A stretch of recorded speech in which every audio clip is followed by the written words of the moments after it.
We are live. We are live. Okay. Well, thank you everyone who is here. I think we've got 264 people on the first minute. I think we're expecting 2,400 people. So we won't officially start for a couple of minutes so we can allow people to join. I'll just do some brief introductions while we're waiting. So I'm here today with Steve. Perhaps you have a quick hello, Steve. Steve is our head of educational content and also our head trainer, and he also was a previous NEST practitioner. That's right. And boy, it's super exciting for us to be able to talk with you guys about these topics, because we talk about them every day, and in the midst of everything that's going on, we just know people want to know more about what they can do and what's really going on from different perspectives. So we have a pretty unique approach to wellness, and especially emotional wellness, which we think is highly connected to all of this, and a unique experience or theory called terrain theory that we're going to be talking about. And so we're stuff that we're very excited about and looking forward to chatting with everybody about. Perfect. So I think what I'll do is I'll just do a quick sort of overview of what everyone can expect with this webinar. I will also hit share screen. By the way, Kate, when we share screen, does that mean me and Steve and no one can be seen? Yes, you will be heard, but your screen will be seen. Okay, so yeah, okay, no screen problem. only. And just so you know, Harry, so we've got hellos from Switzerland, from New Zealand. I'm not sure. Oh, looks like we have a French. I don't know if we'll have a translation in French, but we can probably put together some information. There's a great AI app actually called Otter.ai. So the transcripts can all be automatically translated. Anyway, I think without further ado, we'll just describe what we're going to cover today. So Steve said we're going to go really, really deeply in. Well, actually, we're going to both cover some fairly controversial topics, because not everything that we're all told through mass media is the truth, unfortunately. So we're just going to cover some of those facts early on. And if you're not into controversial information, I would tune out, to be honest, because it is a little bit upsetting, and it was certainly quite upsetting for me when we started researching down the rabbit hole of what's going on. We're going to be covering emotional immunity, which is such a key concept, because when you're expressing negative emotions that can be caused by panic, fear, anxiety, you're 3 times more likely to actually catch a cold, flu, or virus. So we're going to go very deep into that concept. We're also going to look at actually the history of other previous viral outbreaks and into 2 really large theories of immunity. One which is obviously viral theory of immunity, and also terrain theory of immunity, and also our bioenergetic sort of context of that and how that works. Many people want to know how they can get help right now, so we're going to talk a bit about remote scanning.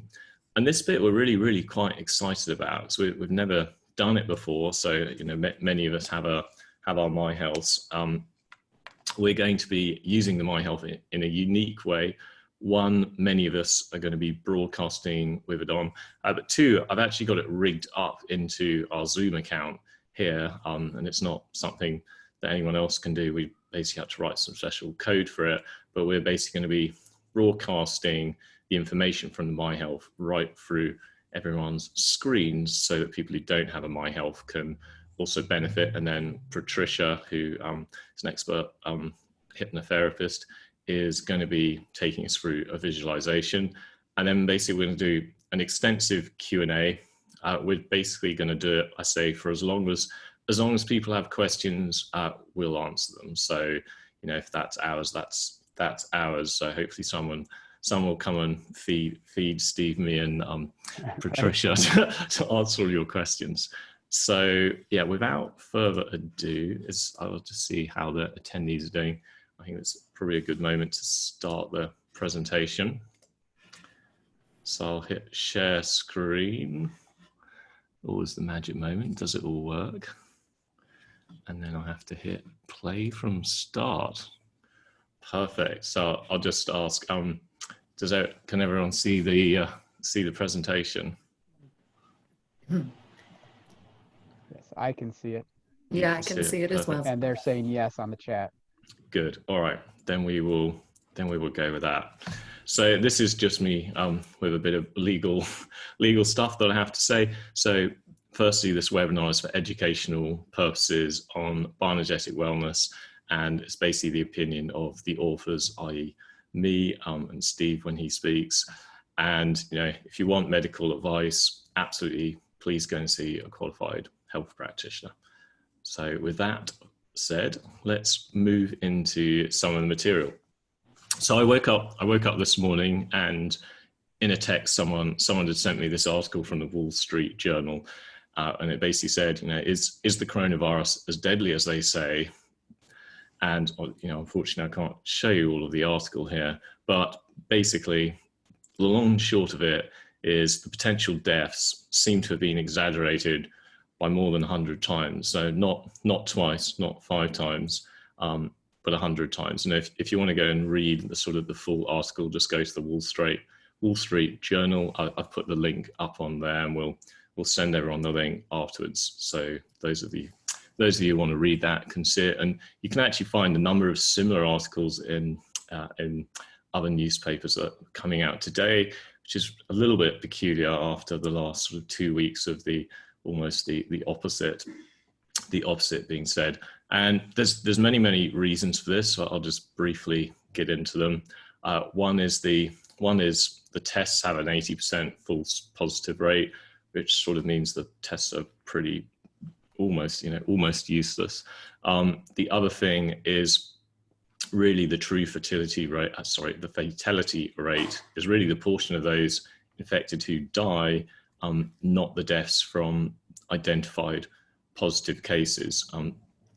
In other words, there's a very big difference between people who are actually infected with the current thing, or just people who come up in a positive test. And of course, if the tests will say that you're positive but you don't show any symptoms, they basically include those people in the statistics.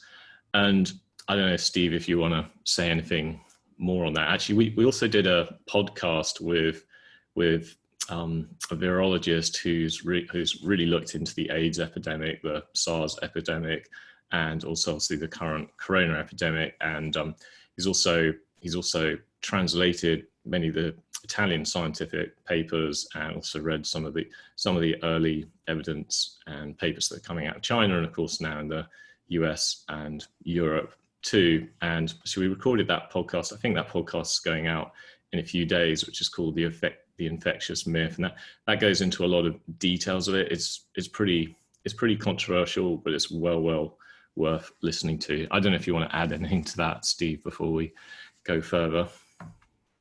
Only that I was digging into the statistics of it all and how to even understand these types of tests. And there's these two primary components. There's sensitivity, and there's specificity, I believe, as to how accurate they can be.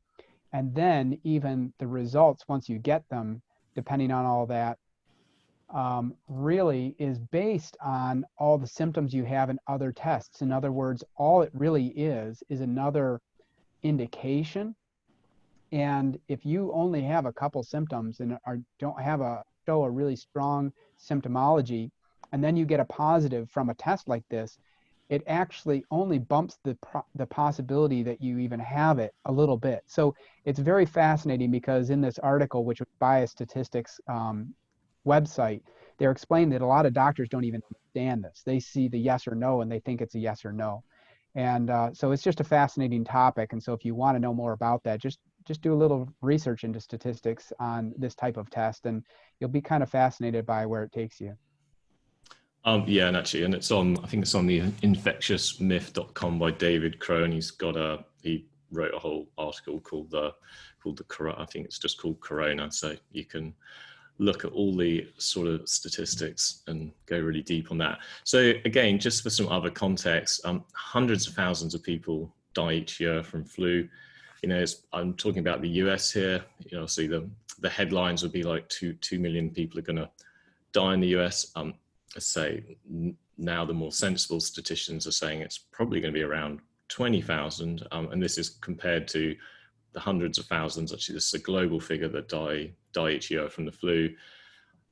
This figure is now from the States, but hundreds of thousands of die each year from cardiovascular disease. Cardiovascular disease is, you know, well, pretty much caused by diet and is a preventable disease. This one comes from Dr. McCullough's research, and you can find this article on his site.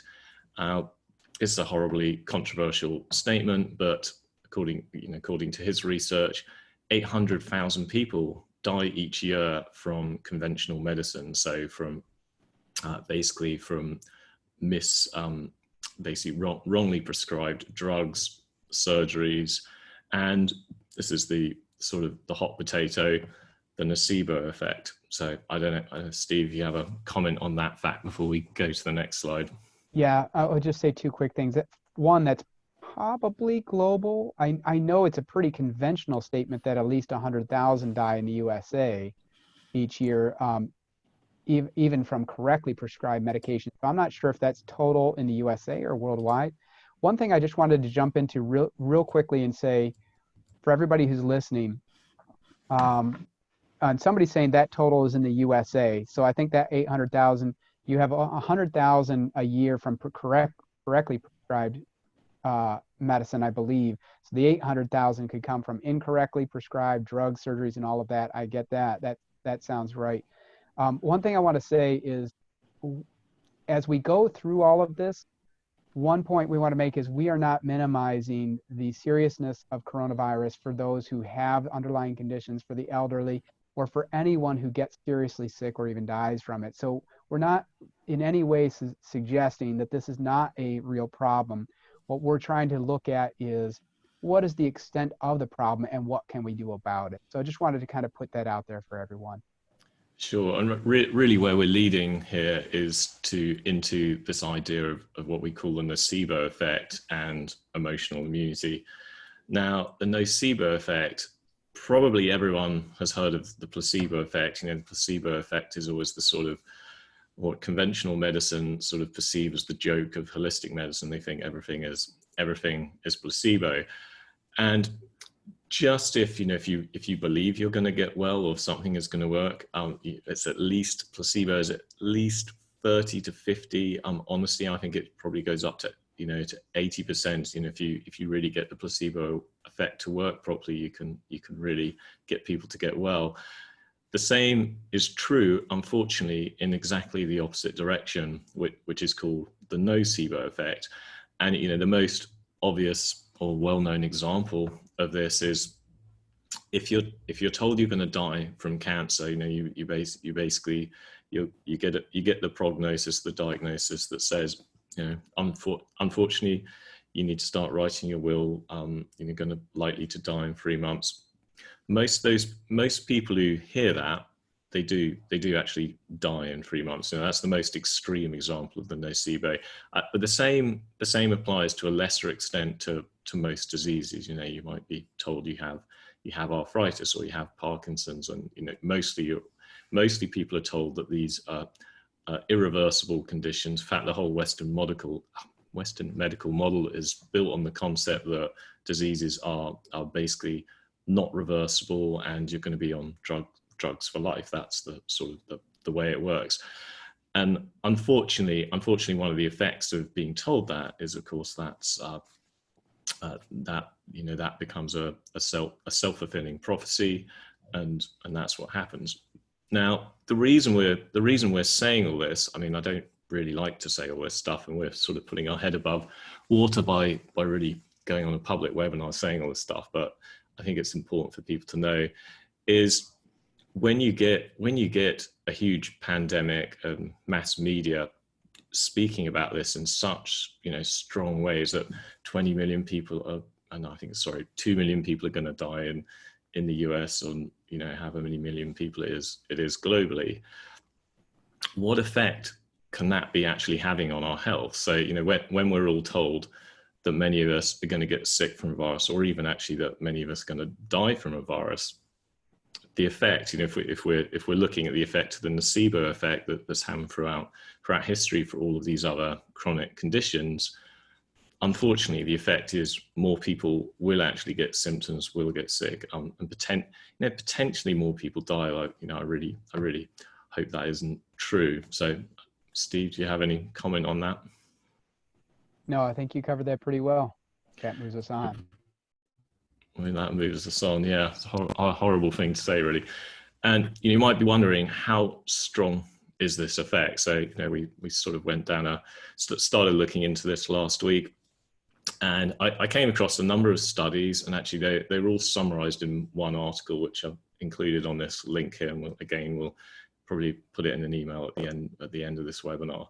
And basically, you're 3 times more likely to catch a cold, flu, or virus if you're expressing negative emotions. So, basically all of us express an amount of positive and an amount of negative emotions in a day. But if your balance is more on the fear, anxiety, loneliness, depressed, etc., or the negative ones, you're 3 times more likely to catch cold, flu, or virus. I mean, it's not a small number. And then the other pretty amazing study that we found was that those negative states, you create 50% less antibodies than you would normally. And actually, people who are expressing the more extreme ends of the positive ones, can't remember, I think they were at 150 or 200% of the normal rate.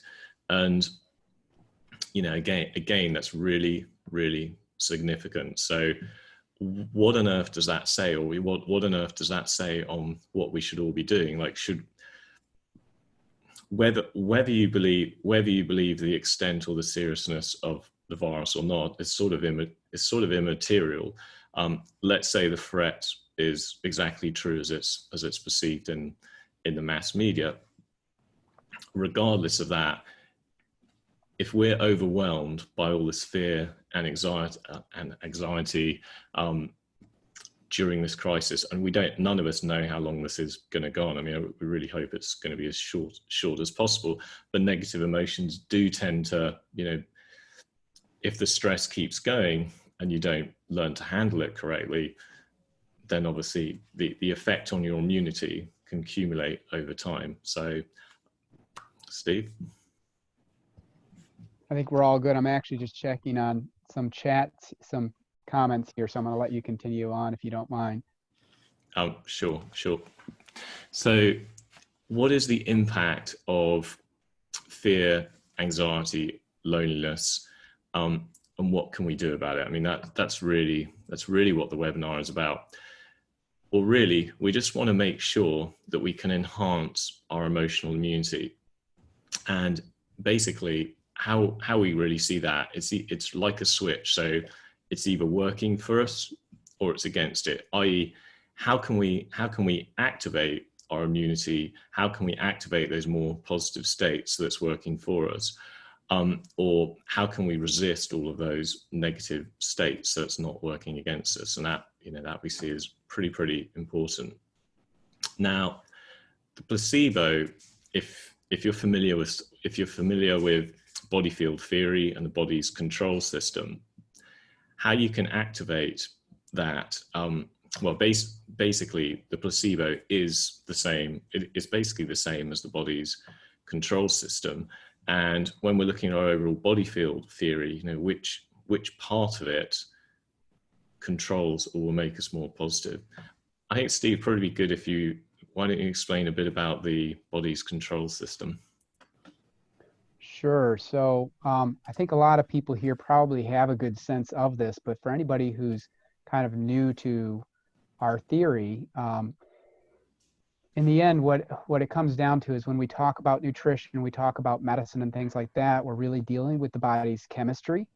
And that's great. It's served us well, and it will continue to serve us well. I mean, good nutrition and supplementation and things like that, they all have a role in the body's chemical system. But when we talk about bioenergetics and the body's control system, what we talk about is the fact that all of that chemistry relies on the movement of energy.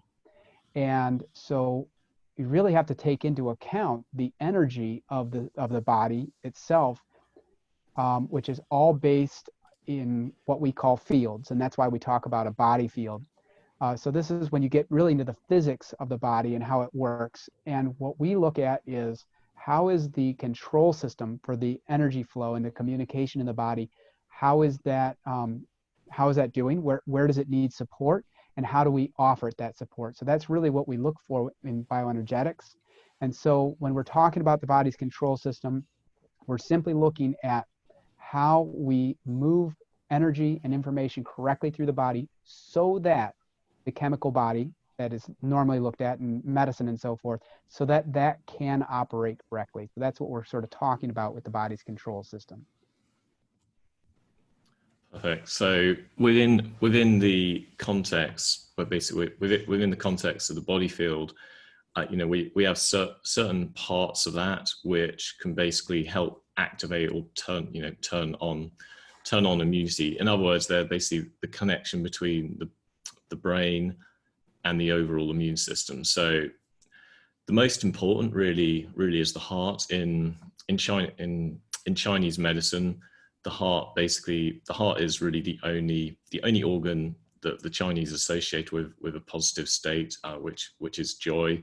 The other organs like liver is more associated with anger, kidneys, fear, etc. And we basically found the more you can enhance the heart, the more you're basically able to support emotional immunity. Glial cells basically belong in the brain, and we found those communicate both to heart, all cells in the body, and what we call overall energetic terrains. Peace is, in our bioenergetic theories, basically peace was made from heart driver and emotional stress release. So again, it has a very calmative effect. And then we also have what we call GIT, but basically this is a general energetic terrain that helps communicate to all energetic terrains. Now, if you want more details of that, really basically the best thing to do is contact your practitioner who has much more information about that. Do you want to talk about those a bit, Steve? Yeah, I'll just say something real briefly. So although we're not going to explain our whole theory right now and how we have different screens that deal with different things within our assessment system, just really briefly, this combination too, I find really interesting, because when we're talking about this collection, we have actually a driver involved.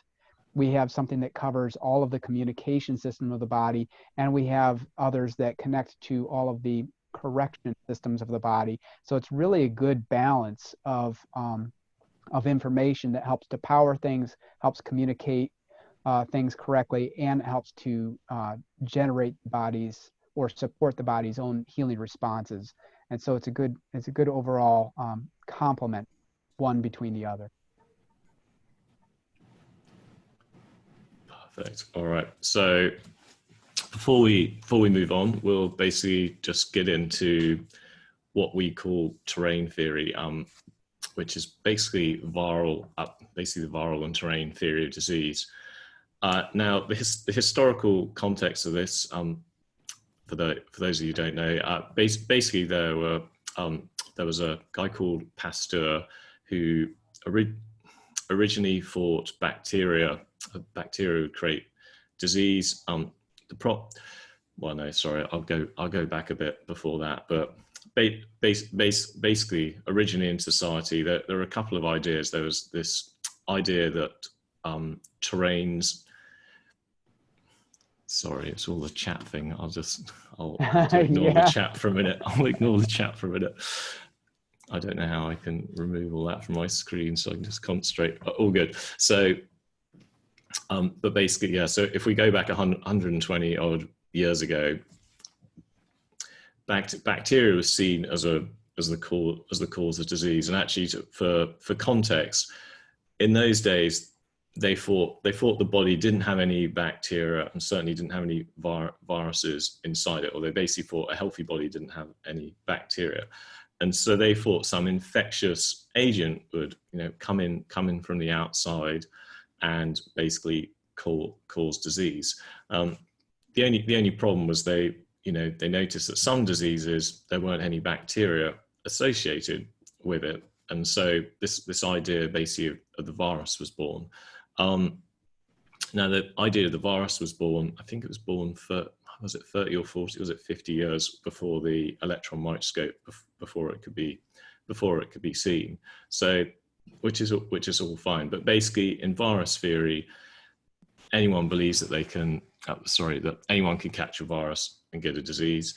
And then you sort of have this opposite theory that was much stronger 100 years ago, but it's still really strong in naturopathic and functional medicine and sort of homeopathic circles, which is the idea of terrain. That if you have a toxic terrain, and whether that toxic terrain is due to emotional, energetic, environmental, or lack of nutrition, then basically you're more likely to get a disease.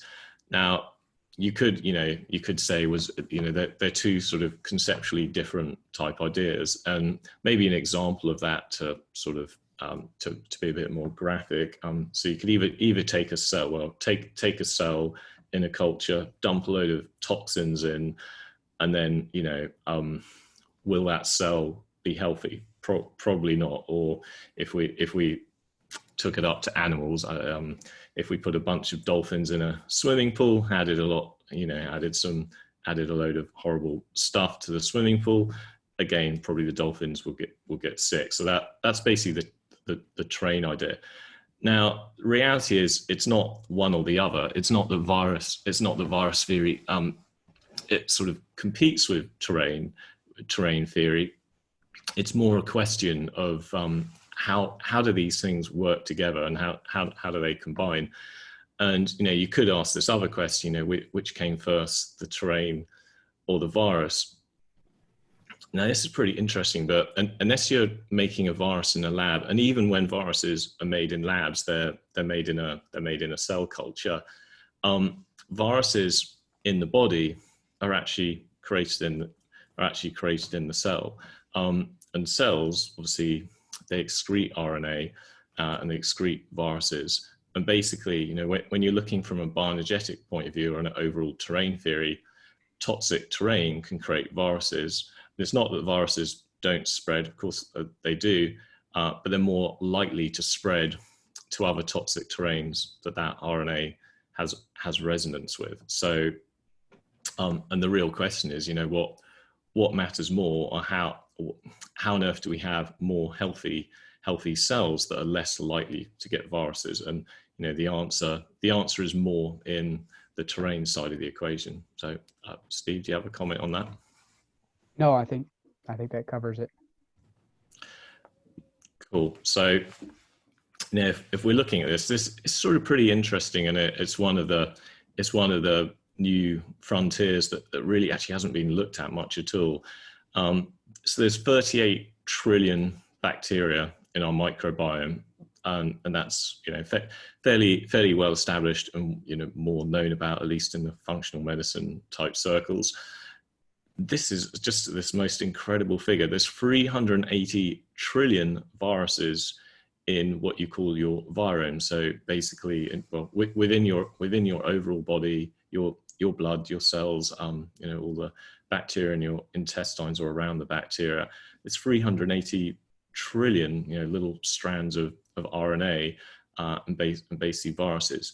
Now, there's actually both good and bad. Well, we've all heard of good bacteria, we've all heard of bad bacteria. There's actually good viruses and there's bad viruses. And again, the traditional Western approach is that all bacteria and viruses are bad. And on the bacteria front, we use antibiotics, we wipe them out. And on the virus front, use antivirals, and then we basically just eradicate indiscriminately.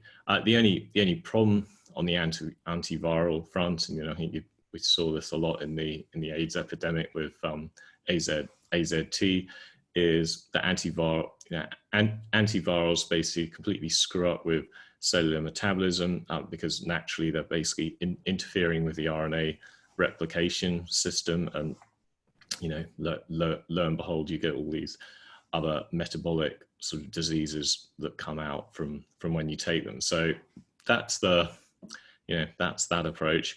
From the bioenergetic point of view, we're basically, the way we think about it is we want to optimize the terrain so that we can allow a healthy community of cells, bacteria, and viruses that are all essential for each other's symbiotic life cycles. Like it's very hard to work out what a good virus, a good bacteria is, and how all these trillions and trillions. I mean, I don't even know how many. It's an incalculable number, given there's 380 trillion viruses in your virome and 38 trillion bacteria in your microbiome. I think there's 4 trillion cells in your body. So the maths on that is basically incalculable, of all of the different interactions. And the approach, it's a much safer approach to think about how you can optimize the health of all your cellular terrain to basically bring people back to balance, rather than go on a sort of a more killing spree type approach. So on that note, let's get into a bit what the idea of energetic terrains are in bioenergetics. So these are designed to correct. They're basically designed to correct the cellular terrain, and in turn support the correction of RNA and DNA distortions. They're basically made by matching divergent meridians that end up that match into RNA and DNA and tissue-specific cellular terrain. In other words, they're just designed to correct the cellular terrain. I know, Steve, do you want to talk a bit about that? Actually, I just want to, if you don't mind, just say something regarding some chat comments. Just to say, on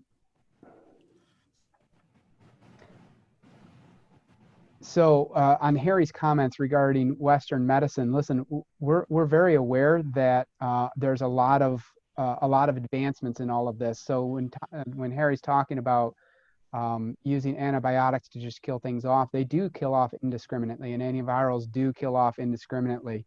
And I think we're well aware that Western medicine now understands the importance of the biome, and the idea is maybe we need to be looking at the importance of the virome overall as well, and that indiscriminate killing of the viruses creates a problem. So we're definitely not putting down the Western medicine approach when it is needed and necessary.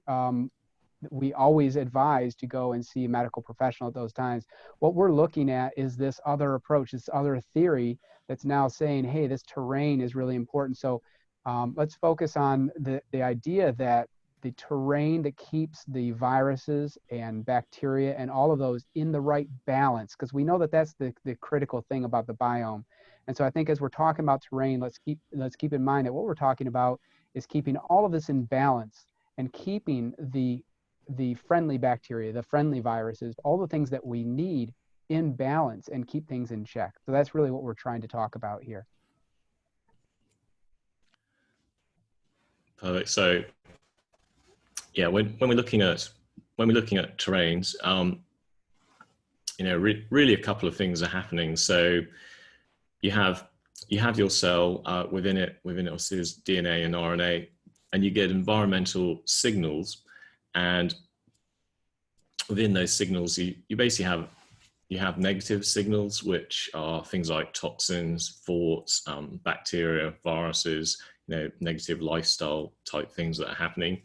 And then you also have the positive side, which in our type of world, we call it energetic terrains. We could call it information. You can call it positive thoughts, and obviously, different diets and lifestyle things.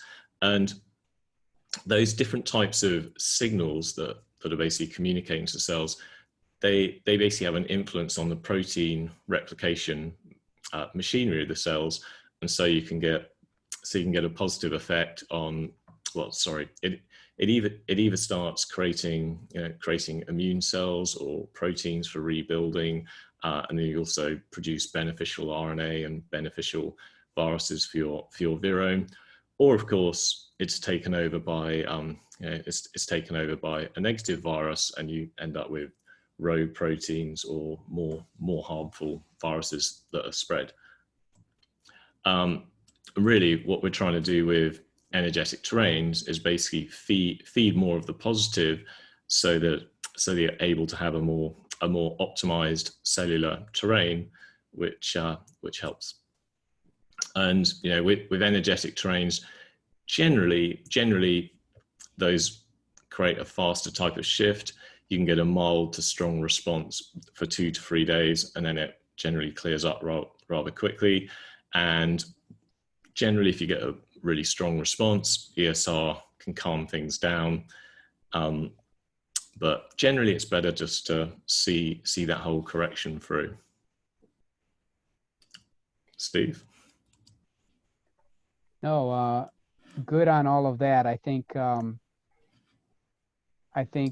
it's maybe worth noting that this, again, going back to the collection of infoceuticals we talked about earlier, everything we look at really holistically. And so what we're talking about here is the body's ability to correct itself when it needs to correct itself. And that's why you need these good viral messages within the body to balance out the bad messages that may be taking place.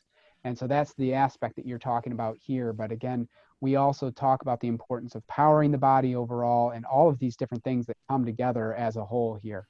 So just a comment for people to understand the context of the healing messages that we're focused on here.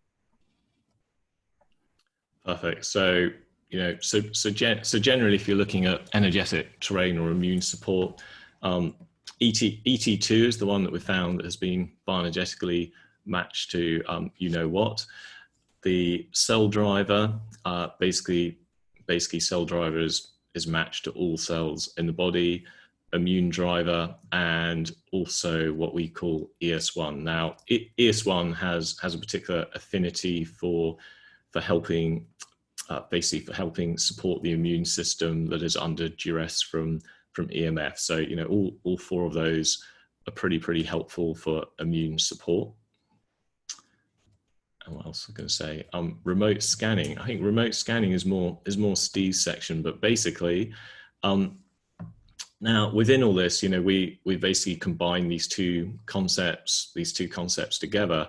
Now, within bioenergetics, we basically have this whole idea of emotional immunity. Now, emotional immunity actually includes both terrain theory, but it also includes all of the mind-body type, all the mind-body interactions. And when they're used together, it's particularly powerful. And obviously, the best way of doing that is through a scan, which basically you can just contact your practitioner to have a scan. And I think that's particularly important right now during social distancing, because we're all at home. We can't actually go and see our practitioners right now, but of course your practitioners can still absolutely help you remotely. And so please just go and contact one of your practitioners, or if you don't have a practitioner, it's on energyforlife.com. Steve, do you have more to say on remote scanning? Well, yeah, it's not only when you have a practitioner and you're just not able to see them with social distancing. The great thing with remote scanning is that if you live in a place where you're far away from an S practitioner, you can still go and find an S practitioner to work with because you're able to do it from your home. And that's the real critical thing, is that when we're talking about terrains and wanting to support those with infoceuticals, when we're talking about wanting to support the heart with infoceuticals, there are other things, of course, you can do. Good nutrition and exercise and all of these different things are really critical. When we look at doing supporting the body's control system, or what we call the body field. And if you feel like you want to do that to support what's going on, that's the beauty. You can get a scanner sent to your home no matter where you live, as long as you've got a computer and an internet connection, and you can meet with a coach. And that's why we're super excited that we have this technology, because when Nest first came along many years ago, we didn't have that option. It always was face-to-face. But right now it is, it really takes us back to, full circle to Harry's beginnings, when Harry, you were sick for many years and bedridden, and you were wanting a way to be able to get well from your own home because it's so difficult for you to even go anywhere. And that's really what remote scanning is. It's the answer to that for people who are looking for support from a wellness practitioner, whether it's at a time of social distancing or not. They can do it from their own home. Yeah, perfect. I think just for, I mean, I'm sure most people know what informational remedies are, but I thought we'd just give a quick summary in case there's anyone who doesn't know what they are. Really, there's been a couple of sort of precepts to this. So there was both French Nobel Prize winners. One was Jacques Benveniste, who was basically looking. Well, actually, he was an was he an immunologist? Anyway, he was basically doing allergy research to look at how allergens would react with mast cells, and he accidentally removed the allergen, but the water sample that was still in the dish, and he found the mast cell was reacting the same as whether the allergen was present or not. He thought that was a little bit peculiar. He kept doing more experiments, and then he made an electronic copy of the allergen, and he found still the mast cell was reacting to that. It's a bit of a long story. He tried to publish in Nature. They wouldn't publish it. He got the experiment repeated in 3 other labs around the world, so they had to publish it, but they didn't agree with him. And he mysteriously died a couple of years later. Not that anyone wants me to talk about conspiracy stuff, so given the chat. But anyway, you can look up the Benveniste story for yourself. Luc Montagnier, discovered the AIDS virus, and I think 25, 30 years later, he basically picked up the reins of Benveniste, and he just wanted to see if he could make a copy of a virus again, just with its information. He was able to, and he basically ended up where he just added the base pairs AC, T, and H into a vial along with water, transmitted the information. Transmitted the information of the original virus that he'd made an electronic copy of, and a new virus was basically created just from that information and the raw material to, I think it was 98.88% accuracy. We looked at all of that research, and well, basically when we hooked up with Professor Fraser back 16, 17 years ago, we just thought that whole idea is, well, we thought A, it was amazing, but B, why don't you just take the information of how a healthy cell is, or healthy tissue in different parts of the body, and the meridians, emotions, and all the things that have ended up in our map of the human body field. And we basically just recorded that information and basically then imprinted that into informational remedies. And that basically, when we're talking about the energetic terrains and all the emotional immunity protocols, it's basically that methodology that we're talking about. Steve, you might have a more succinct explanation. Well, Steve's Sorry, I was muted there. Yeah. Sorry. Yeah. No, I think you covered plenty. I think the main thing I would add there is that it just looks like for over 100 years, independent researchers have been finding repeatedly that water is able to carry information, and that information can have a biological effect. And so it seems like it's something that keeps coming up over and over and over through independent research. And it is what we have found with our 17 years at Nest Health, that we're able to imprint information and have that kind of real effect on someone's health. So Cool. Probably before we get on to the, the exciting My Health visualization exercise, which is probably what everyone wants. There's probably a few questions that are relevant. Obviously, we're going to cover everyone's questions after that too. But which questions do I want to cover? Oh, just about ET2 if it's not indicated on the scan. I mean, in normal circumstances, of course, you scan people to work out the best protocol, and then obviously it's much more personalized. But just like, if someone comes in with knee pain or they have a knee injury, rather obviously you just want to use the My Health on the knee, or if you have a headache, you're going to use the My Health for the headache. If someone wants help with their immunity due to what's going on currently, then sure. I mean, you can basically just give those protocols. It's not in this webinar, but if you go to energyforlife.com, or you contact your practitioner, or if you already have a client portal account, you can basically go in there and you'll see these immune support packs that are basically all around that, which we don't normally do, but obviously due to the current pandemic, we've put those, especially because our office has literally been flooded every day with everyone asking what to do. So we just thought we would just put all that together more neatly for everyone. Yeah, I would also say that on energyforlife.com, people can download our book for free, which talks in a lot more depth about the emotional immunity concept. And so that may be useful for people who want to understand it in more detail. Yeah, perfect. All right. So I think, let's go to the My Health bit. I don't know how to remove the question and answers. Oh, I hit exit. Okay. So that one.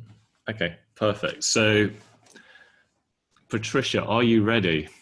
I'm ready. Thank you. You're ready. I don't know how to pull up your picture, but maybe Kate can do that. So Patricia is basically going to talk us through a visualization. So if everyone's got a My Health, for those of you who don't know what a My Health is, that's a My Health. We're basically going to set it to peace. Harry, you just need to stop your screen share and then we'll be able to see Patricia when she talks. Oh, okay, cool. All right, I will do that. So if everyone just, puts it on peace. All right, so it's now in broadcast mode. My Health's connected up through to Zoom, and it's basically broadcasting information. But in peace, let's say peace basically contains heart driver and emotional stress release, with the idea that we're basically going to help support people's emotional immunity. I will stop sharing my screen, and I will hand over to Patricia. Okay, well, thank you, Harry, and thank you for having me here today. We're going to do a nice little creative visualization, little meditation, some silence. I've chosen not to use music today, just to really get centered and just focus on the sound of your body, as we've been talking about today. So if everybody could close their eyes for just a couple of moments. And we're going to just begin a nice little relaxation, getting comfortable in our seats, allowing our minds to clear with all the information that we've been receiving today. It's a lot of information to take in, but we do know keeping our minds clear and positive definitely helps us all feel better. So as we have our eyes closed, just imagine sitting in your space, looking up to a beautiful night sky. Noticing how clear it is, the skies, the stars shining so brightly, just for you. Your eyes start to focus on one star shining brighter than all the other stars. As you take a nice deep breath in, you realize this star is your star, created for you the day that you were born, contains your wisdom, your knowledge, and your protection, your connection to your higher self. Taking another nice deep breath in, allowing your body to still. You begin to notice this star sending its beautiful white light right down to the crown of your head, bringing it with you, all your wisdom, your safety, deepening your connection to your higher self. And allow your crown to open as this beautiful white light just begins to gently cascade over your crown of your head, gently bringing with it all that wisdom and knowledge that is there for you, cascading over your neck and shoulders, beginning to release all tension in the body. Taking in another nice deep breath. This beautiful white light continues to travel over your shoulders, down your torso, relaxing your body, relaxing that energy field. As this white light travels down past the base of your spine, relaxing every cell and fiber in your being. And this white light travels all the way down the legs, removing any tension in the legs as your body begins to relax even more, beginning to settle down as that light travels all the way down to the ground, allowing all the tension, any thoughts, any distractions, just stripping off the body into the earth, just beneath you, beginning to feel so relaxed and safe, sitting in this space. All the remaining tension just slips so easily into the earth, feeling more free, more relaxed, so wonderfully relaxed. You're starting to check in with how good your body feels in this naturally occurring state of relaxation. You can now really feel the health of your body, the health of your lungs, your deep rhythmic breaths. Breathing deeply in and out of your body. Allowing yourself to connect now with how healthy, relaxed, and mindful you are in this beautiful, safe space.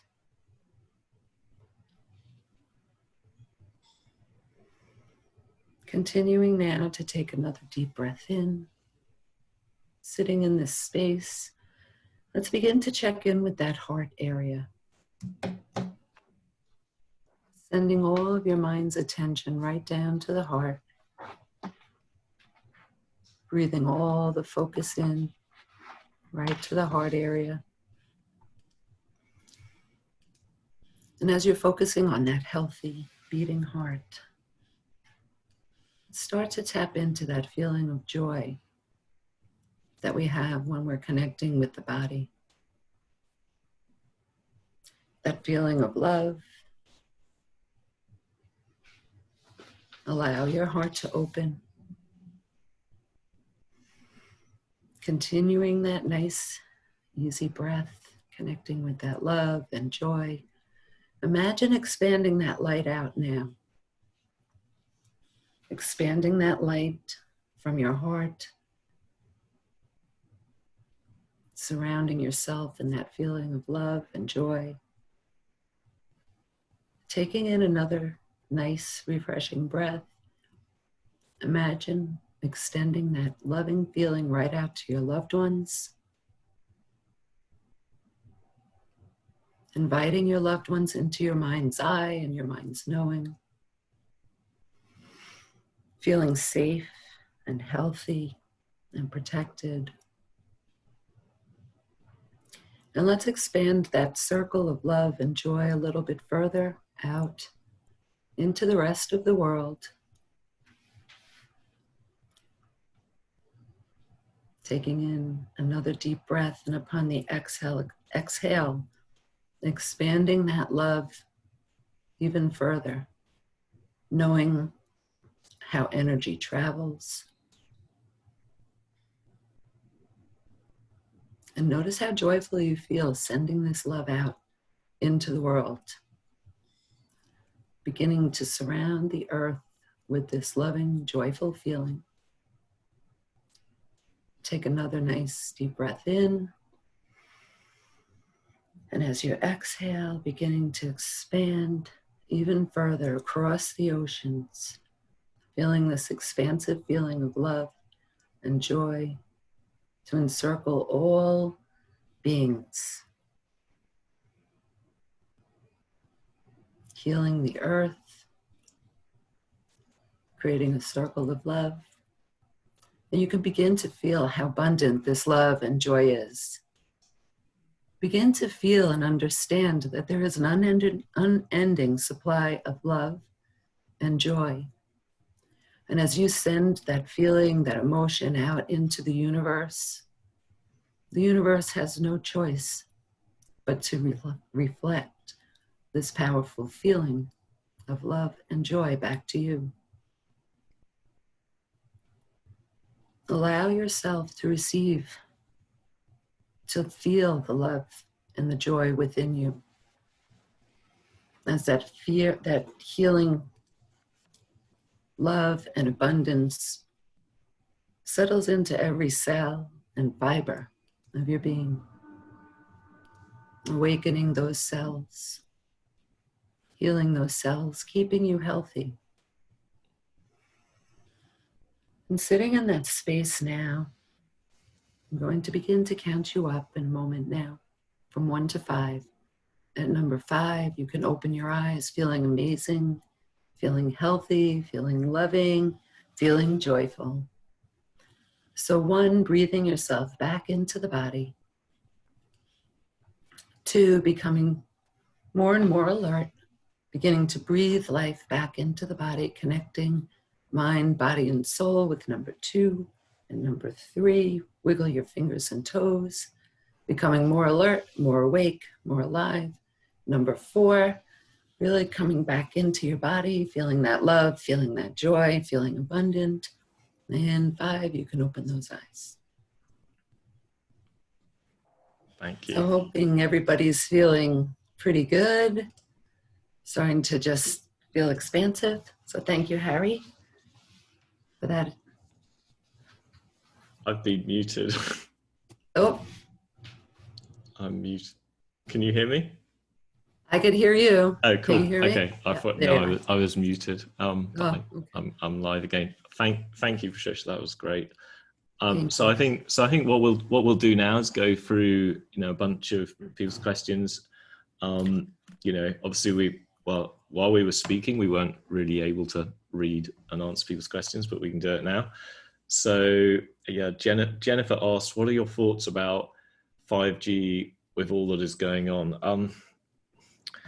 I don't know how far I want to go down this line, because I know people get upset over some of these things. I'll just say this. So 5G is obviously an extension to the Earth's, it's an extension to more coverage of EMF for all of us. Is EMF good for us? Well, it's a question mark. So, well, it's not good for you, but basically there's certain types of EMF, which I would call basically non-native EMF and non-biologically tuned EMF. So, if we're looking at the Earth, the Earth continually the Earth has an Earth's magnetic field. It's generally, emitting a Schumann resonance that's around, 7-ish hertz. That's generally beneficial. Things like a My Health are tuned biologically. Things like cell phone towers, etc., are not tuned to benefit health. And there have been a lot of studies on how that's impacted the immune system. That I have seen. There are a lot of theories that the rollout of 5G is the same. In the same period. In fact, I just read about 2 hours ago how in fact, this whole a 5G bill actually went through Congress 3 or 4 days ago, I think. But if you're asking whether I think 5G has caused the coronavirus, I honestly don't. But I do think I do think it has an effect on immunity. Yes. So I don't know if Steve, if you want to comment more to that. I honestly don't think it's related. I think it has other reasons. Yeah, we've talked about this, and in general, we feel like any non-native EMF can have an impact, right? And so that's, you know, it may be that there's places of high 5G that are having an impact on people, but we're not seeing, we don't know, we don't have any information that this is at the heart of it. I've seen people talking about the idea that, you know, the places that were hit the hardest had 5G, but then I've seen other information saying, well, some of them had 5G, but so do places that weren't hit hard. And some of the places that do have 5G weren't seeing this. So I think there's really not enough information to go on to understand that to the degree of implicating it, I think.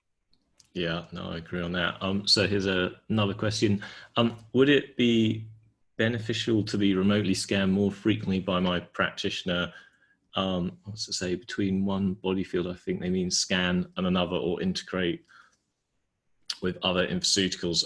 So well, to be honest, you should probably just speak to your practitioner, but I'm pretty sure if you wanted to be remote scanned more frequently than you are, I'm sure they'll be happy to oblige. You know, from our sort of Nest Bioenergetic point of view, you can absolutely accelerate transformation and change. You know, generally the protocols are a month because society is sort of in that sort of cadence of visiting practitioners once a month. But truthfully, you can do it every 2 weeks, every 10 days. It's just between you and your practitioner, but there's no, you know, there's no sort of scientific reason not to do it more frequently. All right. I've got one I'll answer. This is just, there was a question early on, and I hope I've already answered this with my earlier comment. So somebody was asking, are you pushing the notion that we shouldn't worry about this virus? I think hopefully we've gotten clear by now that we're not saying it's not a real threat to those who get it. We understand that there's a lot of people who have real problems with it. What we're trying to suggest is that the magnitude of it has been greatly overstated from what we can tell and from the articles that are starting to come out, including that Wall Street Journal article that Harry pointed to. So we're not saying not to, I mean, honestly, every flu season, we should always be optimizing our immune system. We should be optimizing our health through good nutrition and good lifestyle choices every day of the year, right? So those are the good choices that you should be making all the time. And so we don't want to minimize the fact that there is a threat in this virus, only that we think it's been grossly overstated, and we want to try to bring the fear factor down, because honestly, in our view, when fear is generated, you just complicate the problem. You inhibit the immune system and all of that, right? Yeah, no, I mean, yeah, just to qualify, because I know obviously it mostly came out of our mouth when we were talking about it, but you know, I guess from our viewpoint, we've just been really, really concerned. Well, maybe I'll just give it from a story. So, as you all know, I was bedridden for 7 years. One of the triggers, you know, I had three main triggers that created our illness. You know, one was we did get a virus, like I think in America it's known as mono, but we initially got viral fatigue. You know, we had a large emotional shock because of coming out of being gay, and we also fell off a mountain ice climbing.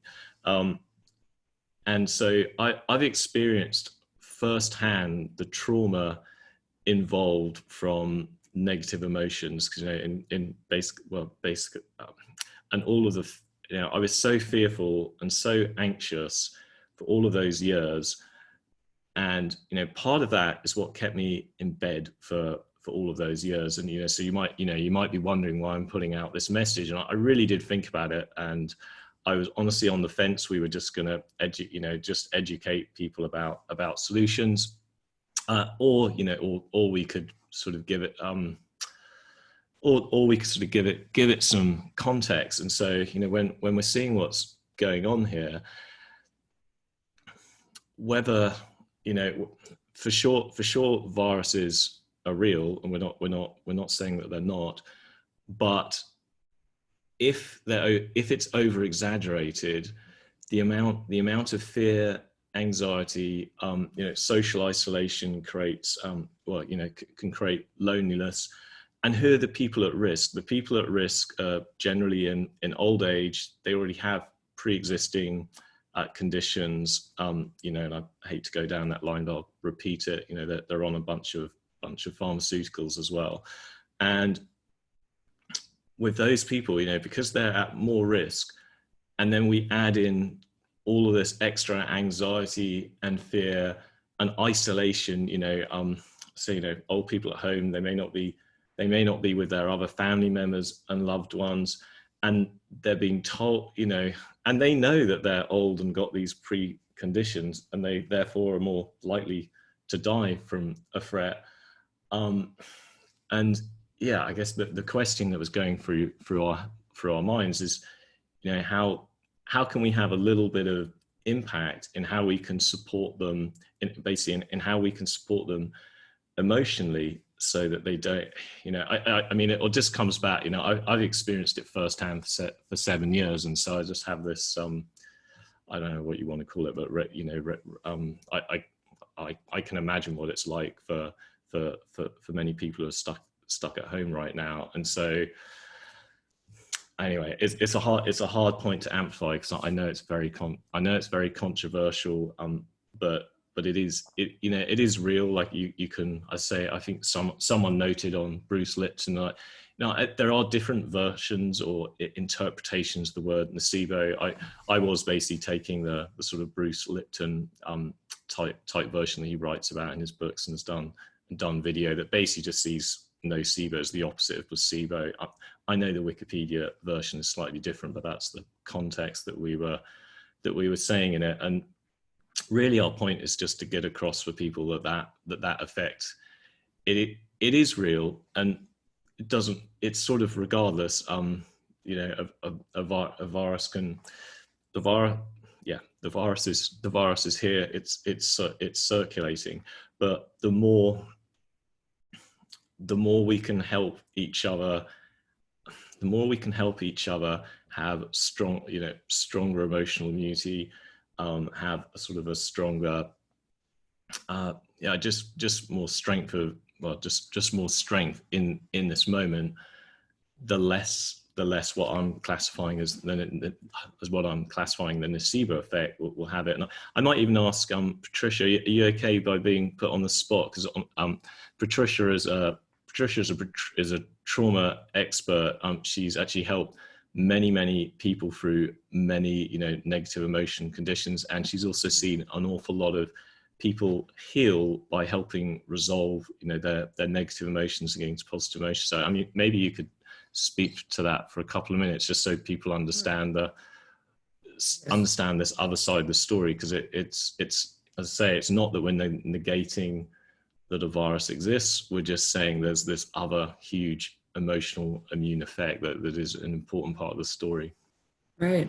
Yeah, it's very important to understand that I work with the subconscious mind. And so when the subconscious mind is given a suggestion by experts, let's say, as you were speaking about before, earlier in this webinar, if a doctor tells you something, we want to believe that what the doctor says is true. And so if the doctor tells us we're going to die, we start to believe it. And our conscious mind will go around collecting evidence to support a new belief system about ourselves based either on expert advice or all of the media information that we're being flooded with today. You can't help but feel fearful.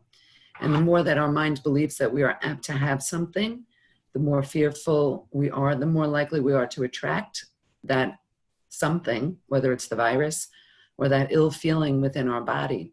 So with my work, I see through the use of hypnosis and tapping into the deeper mind that our body does hold information energetically, whether it's in, you know, any part it could be the lower back, it could be the lungs, it could be someplace. And we just believe that we have a condition, so our body continues to use that muscle memory, if that makes sense. We have muscle memory. When you're working out or you're riding a bicycle or walking, your body knows how to do it. Your brain also has muscle memory. So it will remember that we're sick. If we're sick, it will also remember if we're healthy. So what we have to do is start to set our mindset to, I am healthy, I am safe, and convince the subconscious mind to get on board with that. That's really a lot of it. Mind-body connection, we have to remember that is true and that does exist. Perfect. All right. Thank you, Patricia. So hopefully that has cleared up a little bit some of the context. Steve, do you have another question in your head? Or I can just go through them in order. Yeah, I'm answering somebody in writing right now, so I'll go ahead and just answer live here instead. So somebody's asking, does this suggest that you don't need to take the precautions that are being recommended and things like that? I would say, again, going back to my thought that we need to take these precautions every year. And I think a lot of people are learning about hygiene techniques that maybe they don't do normally and ought to be doing, along with getting better sleep, exercise, and all the different things that we teach about all the time and that our practitioners teach about all the time. Maybe people are going to take those more seriously now. Now, in regards to this, if it's true that the hospitals are overloaded and needing more ventilators and things like that, in my mind, the social distancing time period may be important to give them time to get those ventilators made and things like that. So there may be value in what's happening. But in the end, when we're all allowed to go back into the world, we're going to be exposed to viruses again this year, next year, the next year after that, and so on. And so we have to just take it seriously to optimize our health and not get caught in a fear moment.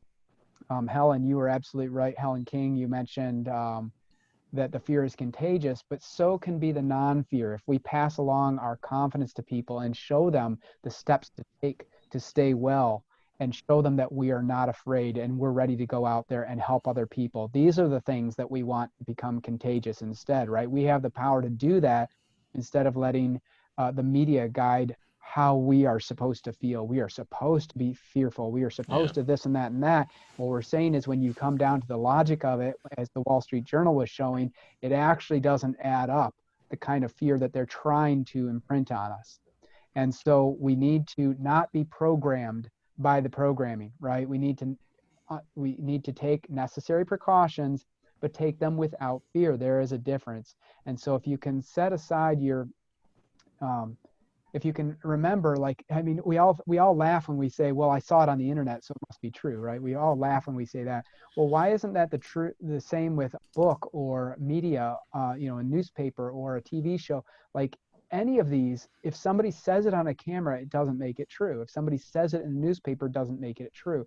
And so we have to take pieces of information without emotion and simply put together the puzzle pieces for ourselves. And I know it's not always easy, especially when you're being pummeled over and over and over with a message, especially from sources you think are supposed to be accurate.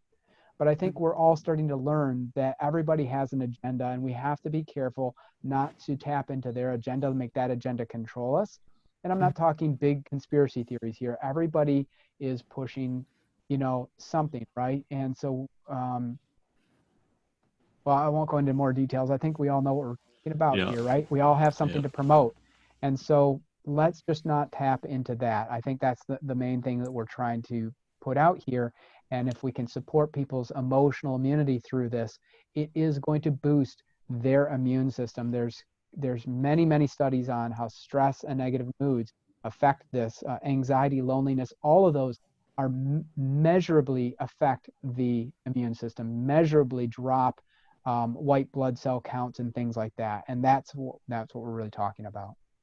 Perfect. I'll tackle a tricky question, which is, what are your thoughts on the upcoming vaccine to COVID-19, and what if that is mandatory and the side effects? So I think I'm going to start with, what does the immune, there's a couple of things, well, I think to what you said about the flu season, obviously comes around every year. Viruses obviously do go around every year. Quite a lot of people think this virus has been in the US for months. We certainly got a really, really strong infection back about 6-7 weeks ago with all the lung symptoms, and we don't normally get flu. For every listener, I didn't get tested, so I can't say it was corona or not corona. I don't honestly know. However, because obviously that occurred to us, the normal way an immune system works is you basically then get antibodies to the infection. Your immune system basically is then stronger, and you generally won't get that viral infection in the future. That's just the normal way that our immune systems and humans have evolved with viruses over the lifetime of the species. And then you have this other field of thought, then you have this other method from Western medicine, which is, well, we're going to just inject a vaccine. Now, probably most people already know my views on vaccines. I'm not actually going to state them, but they're not necessarily positive. But what I will say is, a vaccine, if a vaccine works, there's a definite big question mark on that. But if a vaccine works, it only works for something before you've had it and before that virus evolved. Now, the life cycle of the virome and viruses is, when society, or when people get a virus, your own cells basically change it, and it adapts and changes. And actually, it's pretty fascinating. But you don't get the same flu each year as a flu virus rolls through society.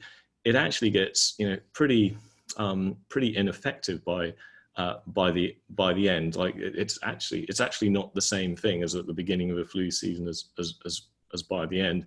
Long and short, you can't actually create a vaccine for a virus that's already happened. So if they now go and make a vaccine and it's already rolled right across the globe and through most of it, it doesn't actually have much use. Like, you need to make a vaccine for the next pandemic, in actual fact. And obviously, each year they make all of these flu vaccines, and most of them are fairly useless for that reason, because they're all made after the fact. They're guessing. They put in generally 4 different RNA strands, and hope one of those 4 will be a match to this year's flu season. I could go on, but I don't particularly want to go on a sort of a sort of an anti-vaccinator, unfortunately, because anyone who publishes anything about vaccines generally gets banned out off technology platforms. So I'll leave it there. But if you're thinking about, is your own immune system better than the vaccine route? I'm in the front of, it's best to bolster your own immune system. It's best to do everything you can to correct your terrain. And I know, we only talked in bioenergetic points, but there's many, many ways of bolstering your terrain, which I can briefly mention. Like ozone is an amazing way of cleaning up your terrain. Obviously, really healthy diet, exercise, all of those sorts of things are really, really good ways. There's juicing, coffee, and there's a gazillion ways which which we do teach in other books, other videos that you can find. Actually, you can just find in the client portal all of that type of information. But yeah, I would strongly err on the front of cleaning up your terrain versus a vaccine after the fact. Actually, vaccines after the fact don't work. They only work before a pandemic, not afterwards. I don't know if you want to say any more. It's fairly controversial, all that, Steve. But yes, and I am not a controversial guy, so all right, we'll leave that alone. We'll leave that alone. Okay. Let's pick a new question then. All right. I will answer. There's a question. Is there any added benefit to taking infoceuticals with alkaline ionized water like Kangen? So my answer on that would be the information of the infoceuticals is going to be provided to the body regardless of the water you put it in. We know people put it in juice and things like that, and we know that there are benefits regardless. So I think I'm not getting it into the water debates. Everybody has a favorite water and is convinced about why it is better than another water, and I think that there may be pros and cons out there about different types of water. So in the end, if the water is healthy for you, then fantastic. I think the one, and Harry, obviously I'll ask you to weigh in after I'm done here because you may have additional thoughts on this. The one thought I would say is that if the water is structured, and I know there's a lot of claims of structured water out there, and You know, without, I just without sipped my necessarily bubbly Perrier, so Perrier is quite structured. there you go. So there may be some waters that are more structured than others, and those may help to optimize the message as it's going into the body. It basically reduces the body's need to use its own energy to then structure water, which it does. The body structures its own water. So there may be Yeah. some benefit in regards to using structured water. It's relatively simple, the structured water question. You just want the cleanest, purest water you can, and it doesn't really matter about brands, devices, and all of that stuff.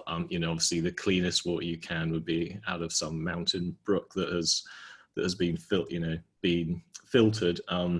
But buying in glass bottles or having a really good filter system in your house is generally enough, because the structure is created around two things. One a mineral, so you just want a water that has a lot of minerals in it, and two, actually bubbles. So that's why, and that's not in glass, unfortunately. David didn't buy me glass bottles, but yeah, my absolute preference would be a glass bottled of carbonated mineral water. Cool. So someone's asked between whether you go down the emotional immune protocol or the immune support protocol, or whether you can do both, and what's right. The optimal is actually having a scan, which would just select out of everything. So that would be the top choice. Second, down to that, the reason we created two is basically because we really just want to meet people where they're at. So if you've got a family member, my mum, it's horrible, but she rang me up and said, well, she's 82. She said, well, I'm going to die because, I'm 82 and da, da, da, da, da. And it's like, no, you're not going to die. And don't worry, I'm going to send you something in the post and you're going to be just fine. So, in that scenario, obviously I sent her the immune support thing. My mum is not, unfortunately isn't going to get a message about emotional immunity. And obviously we saw that in the chat earlier on. I mean, it's people get upset with it, but we wanted to give that message because it's what we believe. So basically, if someone is just highly concerned, then just give them the immune support. And if you don't want to talk about emotional immunity to them, because some people do not want to hear that message, then just give them immune support. For those who are a bit more, I say a bit more conscious of that idea that do want to, I mean, we're all feeling stressed, even on, all of us are affected by this. It's hard not to be when all our friends and family are, saying all this stuff. But if you just want to support your emotions and just be a bit more, a bit calmer, a bit less anxious, then go for that.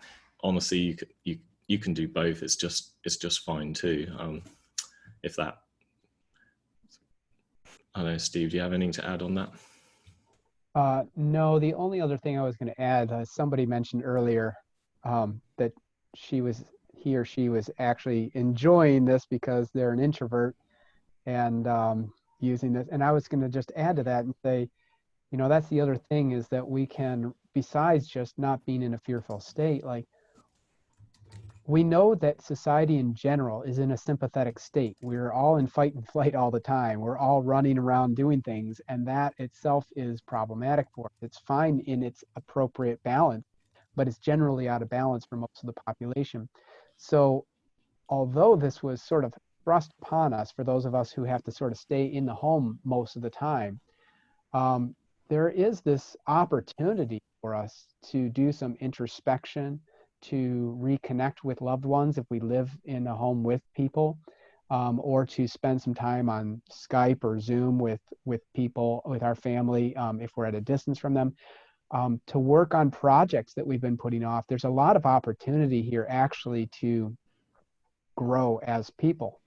And so that's another thing that we can really be doing with this moment, in my view.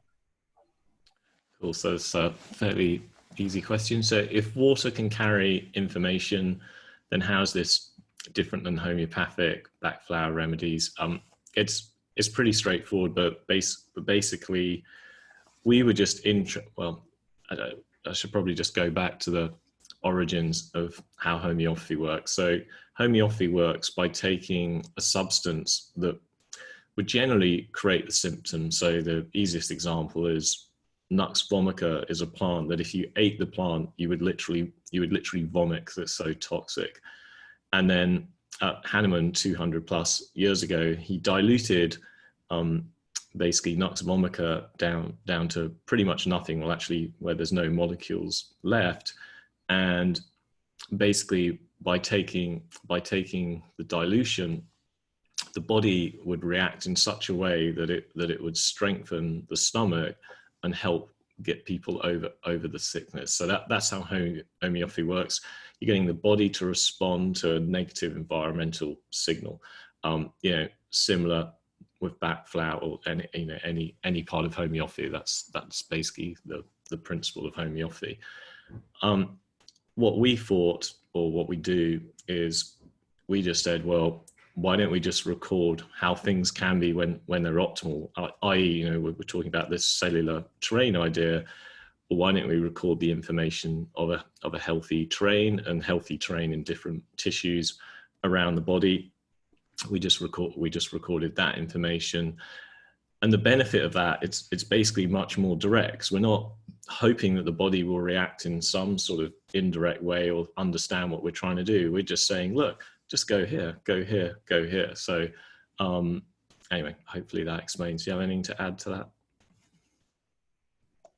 Yeah, it's just is really, as opposed to being a stressor, as you said, right, with homeopathy is basically offering that stress. We are saying we're actually promoting what the body wants to be doing, as opposed to stressing it and hoping it will respond.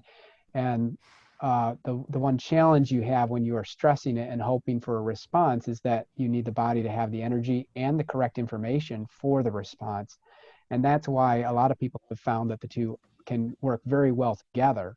But why, if you're going to use one or the other, we personally like infoceuticals, because it tells the body what it needs to be doing, as opposed to hoping it will know what to do. But the combination of them can work really well. A lot of homeopathic practitioners have found that to be the case. Perfect. So this is the question: is there any text that we can mail to our patients in order, to advise of these packages? Actually, it's super simple. So last week we basically updated the client portal and put all that information, and literally your client just has to go to the portal and they'll see that. And we're working at a rate of knots to create client information for practitioners, just to send directly to their clients, basically. So in short, yes. And if you want, in the short term, right now you could go to energyforlife.com and just copy and paste any of the text from that website and email it to them, etc., etc. And also, actually, if you send your clients there, if they log in through there, as long as they use the same email address, they're automatically assigned to you, and they'll enter the client portal as normal. So you can just use the Energy for Life site.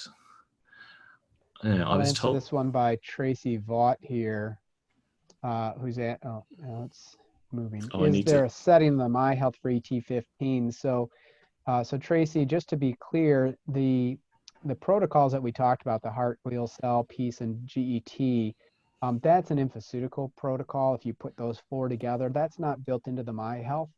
But the MyHealth, you can use the immune ETs setting, and you will end up getting ET15 and ES1 combined in that setting. So ES1 speaks to all the ETs. ET15 in a way speaks to all the ETs. So in a combination, they basically support the overall ET system. And so if you use immune ETs in the well-being folder, then yes, you will get some of the support we're talking about. It's not the complete set that we talked about, however. Yeah, Tanya asks, I was told that this virus comes in waves and we're in the first wave. Have you heard this?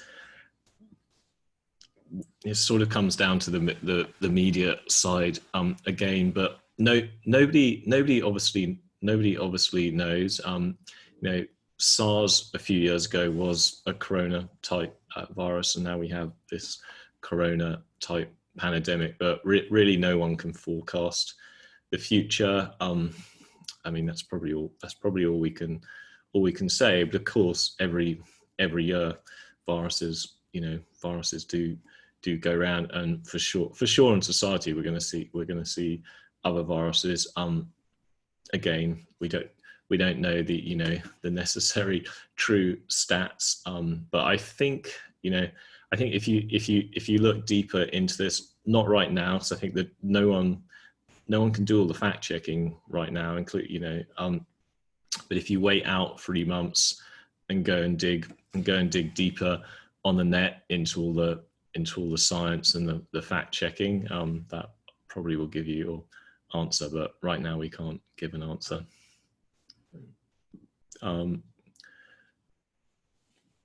What else does Anna?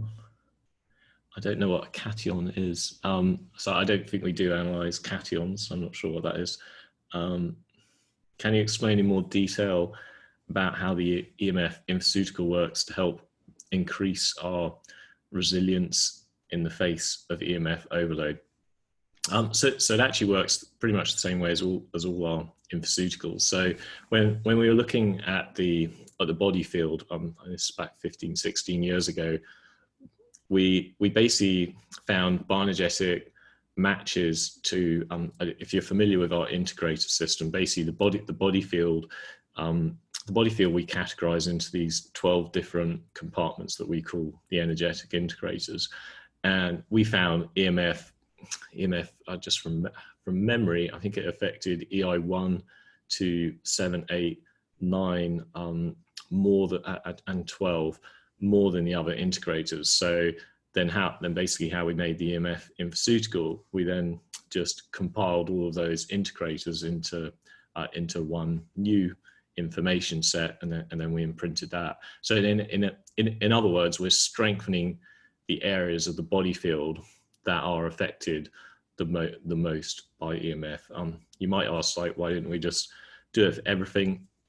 The problem about if we made an infoceutical for everything, it would be basically completely ineffective, because the body likes priority. Like it only has a limited amount of energy that it can basically put towards healing, etc. So basically, we just identified the parts of the body field that are affected the most by EMF and strengthened that. So it's not like, it doesn't, you don't take an infoceutical or do an EMF setting on here and it gets rid of the phone waves or anything like that. And you see a lot of these stickers and that type of stuff. Obviously, if they blocked all the EMF waves, the phone wouldn't work. So it's that's not how any of these things work. It's basically to help bolster up the parts of the body field that are most effective. Have anything to say on that, Steve? No, sir. I'm trying to answer some of these in writing, so I'll jump in if I see one that I think would like to be done. Oh, actually, there's one I'll add. One I'll answer here live.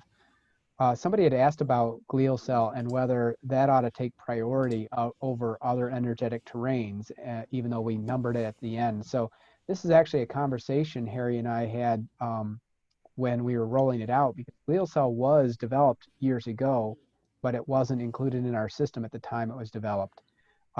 Obviously, we already have all these other ETs in place, and we didn't want to basically have to create an ET -1 or like that. So we put it where we put it. I like the idea of giving it some priority personally, just because it speaks with all the rest and it helps the rest work. So I like using it. But at the end of the day, the scan itself is going to show you what priorities the body field is asking for. And so, you know, the simple answer is trust what the body field is asking for. But if you see a purple glial cell, it's one of the infoceuticals I think is really has a lot of potential for helping.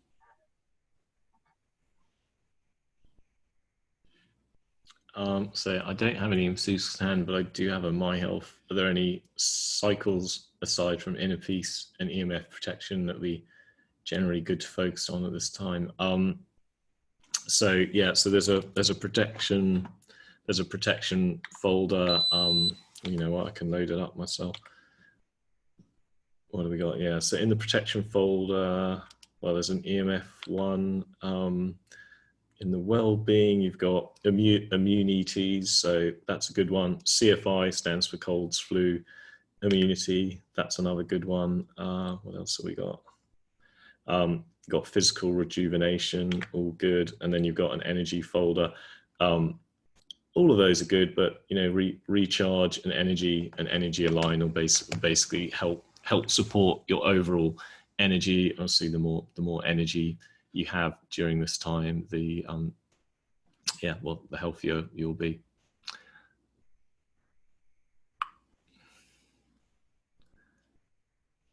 Steve, we got any other live questions?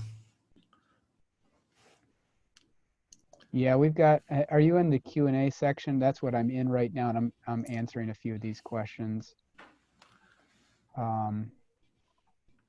Yeah. Well, I think we should let Jamie and Barb type, and we'll speak.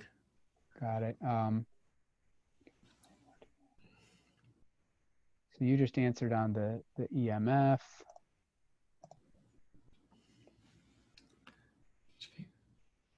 Okay. ET16. Oh, you're just about to do that. Okay. I just spoke to that. Yeah. Yeah. I know I'm unclear what you felt about social distancing during this time. I mean, that's we've probably said, I think we've probably said enough about that one.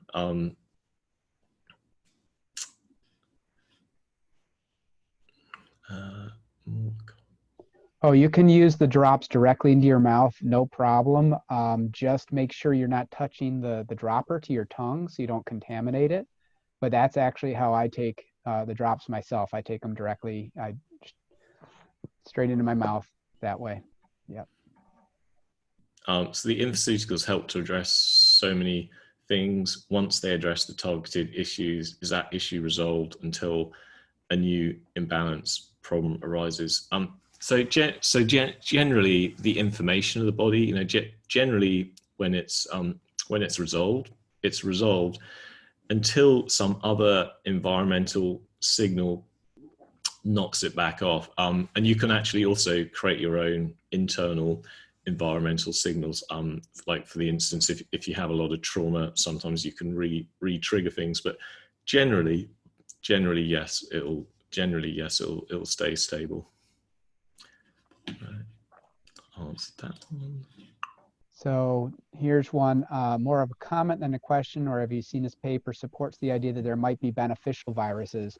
I think that really goes back to what you were talking about, Harry, that with these trillions and trillions and trillions of viruses in the body, 380 trillion.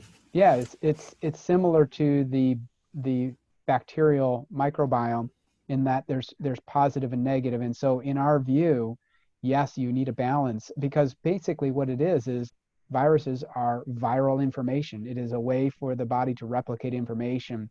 And so, yes, there is a theory within Nest Health that there are positive viruses, absolutely, and And it's that's why we want to it's a support really new, that balance. I say it's a really emerging field. I mean, you know, if we look over, let's say the past 20, 30 years. So before Jeffrey Bland got functional medicine going, you know, really the world didn't really even know about nutrition. I guess, I don't know, maybe 15 odd years ago, they started pushing forward the idea of the microbiome, and now it's getting fairly accepted even in mainstream that there's good bacteria and bad bacteria, and we shouldn't all be giving antibiotics. And now it really is right on the cutting edge. Like, no one's really gone down it, but you know, if I had to be predictive, I think over the next 10, 15 years, the functional medicine community and researchers will really look into the virome instead of the microbiome, and they, you know, they'll start telling us all of the beneficial, you know, all of the good viruses and beneficial side of that. And this is, you know, is maybe slightly from left field, but you know, with CRISPR technology, you can now, you know, one of the ways that people are doing genetic upgrades is they're actually taking how are they doing it? I'm trying to remember. E. coli, yeah. So they're taking E. coli bacteria, they're changing the RNA inside the E. coli bacteria, infecting people with E. coli, and then that basically does this genetic upgrade. So you can anyway, it's going to be a really, really super interesting era. And I think the thing to think about this, or remember about this, is the cell is continually making new RNA, DNA. I mean, it's basically continually making proteins. It's continually excreting all these proteins. And then they go on to do all these different things. Sometimes it's to go and kill off bad bacteria or infect a bad bacteria. So they'll enter a bad bacteria, and then actually the bad bacteria just explodes and dies, and then other macrophages come and, you know, clear it up. But it's just one example. But yeah, I say it's this whole very, very complicated life cycle between your different cells, different bacteria, different viruses. And I say going in with a shotgun approach of, you know, we don't want to be messing around with that. We don't want to be going around messing with that extremely complicated life cycle and all of those interactions, when honestly they're not really that studied. I mean, genetic engineering has been around for a few years. We have all I'm really saying is it's super early days on the virome, and you know, the idea that all viruses are bad, I think, will start to change over the next 10 to 20 years. But I know, anyway, I think I might write an article on it because it's such an interesting topic. I'm going to answer Sally real quickly. She's saying she has a MyHealth but needs a hand with it, does not have a practitioner currently.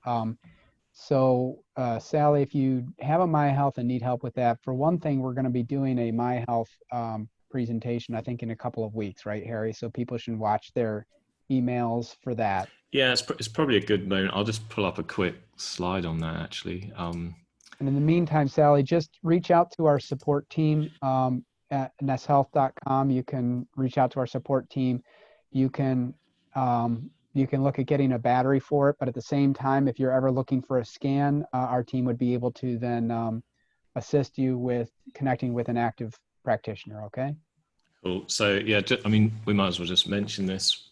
So every Thursday, so we're not normally going to do these on Saturdays, but basically every Thursday we're going to be running a webinar. Likely we're going to rotate between public webinars that are basically open to everyone, and then practitioner only webinars. So next Thursdays is all about how to go virtual, how to build a remote practice, how to build an online presence. You know, we've got two experts on that, which are Wendy and Nikki, and myself. I wouldn't say I'm an expert, but Wendy and Nikki are.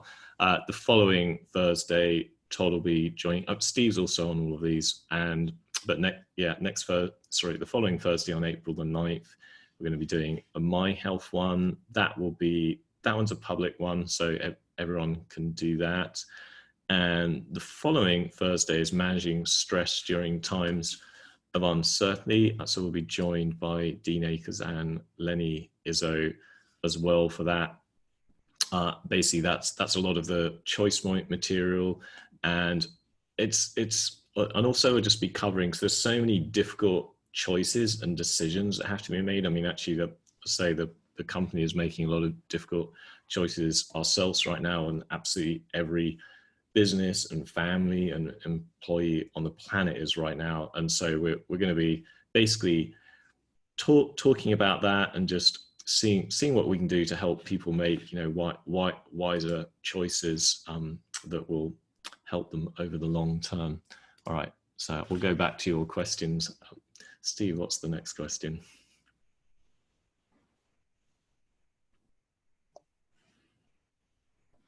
How does one go about purchasing the scanner? So you would need to log into portal.nesthealth.com in order to purchase a scanner. You should see it in the shop there. If you don't yet have an account, you'll be able to create an account to get that. I think isn't that on energyforlife.com actually? Not the scanner itself. If they're looking for a full scan, they can learn more at energyforlife.com, or if they have a practitioner, just check with your practitioner and they will show you how to get a scanner. They will show you how to get a scan with them. They'll be able to help you with all of that. Perfect. Yeah, and if you don't have a practitioner, there's a locator on nesthealth.com, and also you can go to, I think it's to energyforlife.com, and it describes it more there.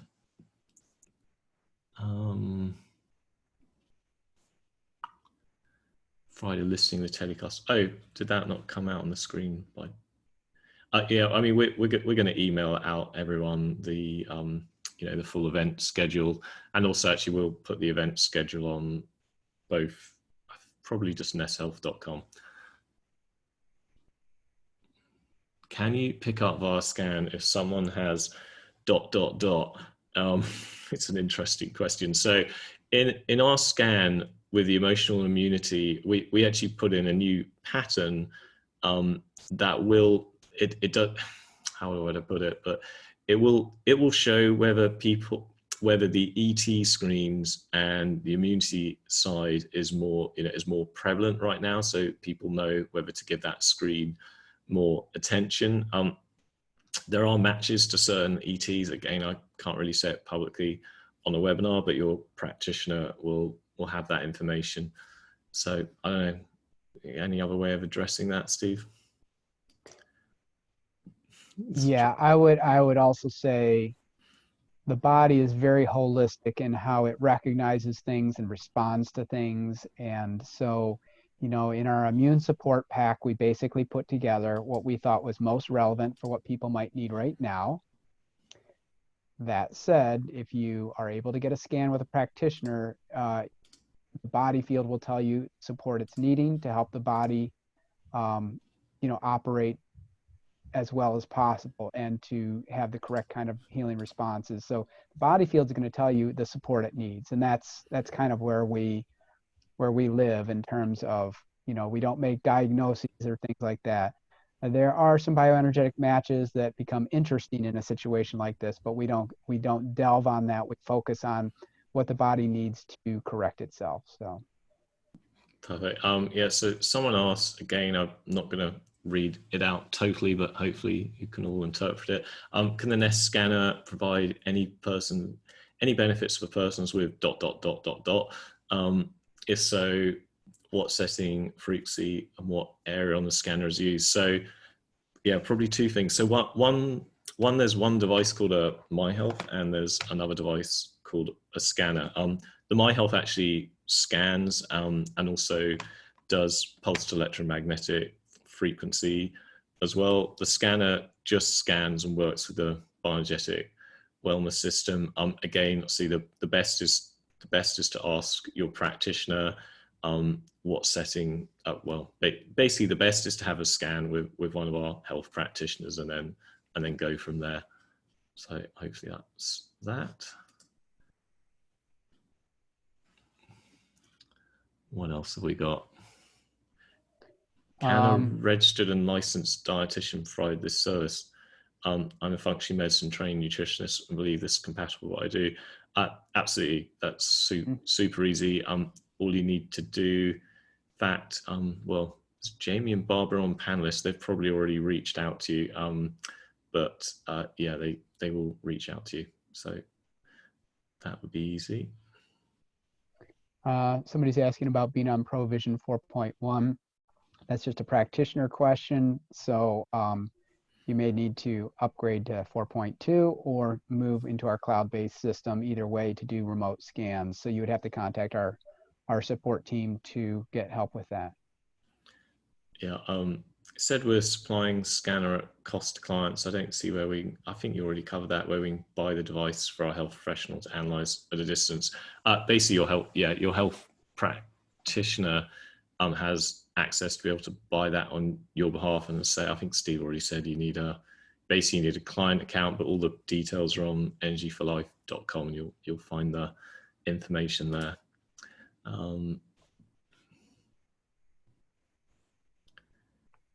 I guess this is just a comment that can everyone read the Q&A? Or I don't know who can read it. This is just a comment for everyone. Homeopathy in your infoceuticals may be increasing stem cell production within our acupuncture vascular system. The meridians were found to have a biological basis, pre-vascular and lymphatic development embryonically. Then he's put a link in there. I'm not sure if everyone can see that. But yeah, it's pretty interesting. Like you can see it where you can see meridians on thermography, and it's super interesting. But you can basically record the information of a healthy meridian, which we found corresponded to our energetic integrator system. So anyway, that's more of a comment. So energy protocols are more about the energy to heal rather than a physical boost of energy. So in bioenergetics really just works in two ways. It has two very, very important concepts. One is this idea that you're constantly exchanging energy with your environment. And what we're trying to do is optimize the amount of energy within you, with what we call charge your body battery. And then the second concept is we want to optimize your control system so that energy is used in as efficient manner as possible. So basically when we're talking about energy, like energy has many forms. Eating food is a form of energy, breathing in oxygen, breathing out carbon dioxide is, grounding is, being out in the sun is, the Earth's magnetic field is, etc. And if you have enough energy in reserve, and I really recommend reading the Energy for Life books, it basically describes all this in much better detail than I say in 2 minutes. But if you have enough energy in reserve in your system, then you basically have available energy for whatever you want to do, i.e. heal. But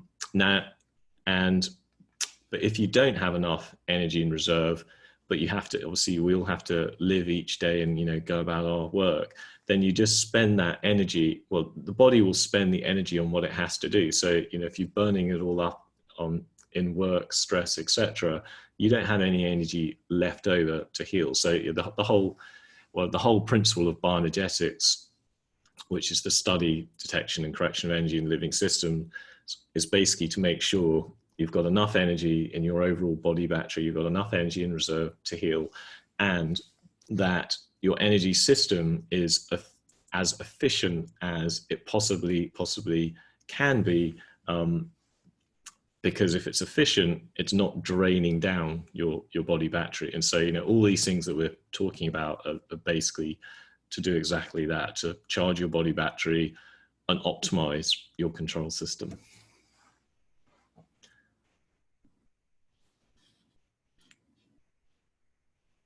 All right, we got another one, Steve. Yeah, sometimes these jump around. Somebody I know, types in a new one and it jumps around. They delete.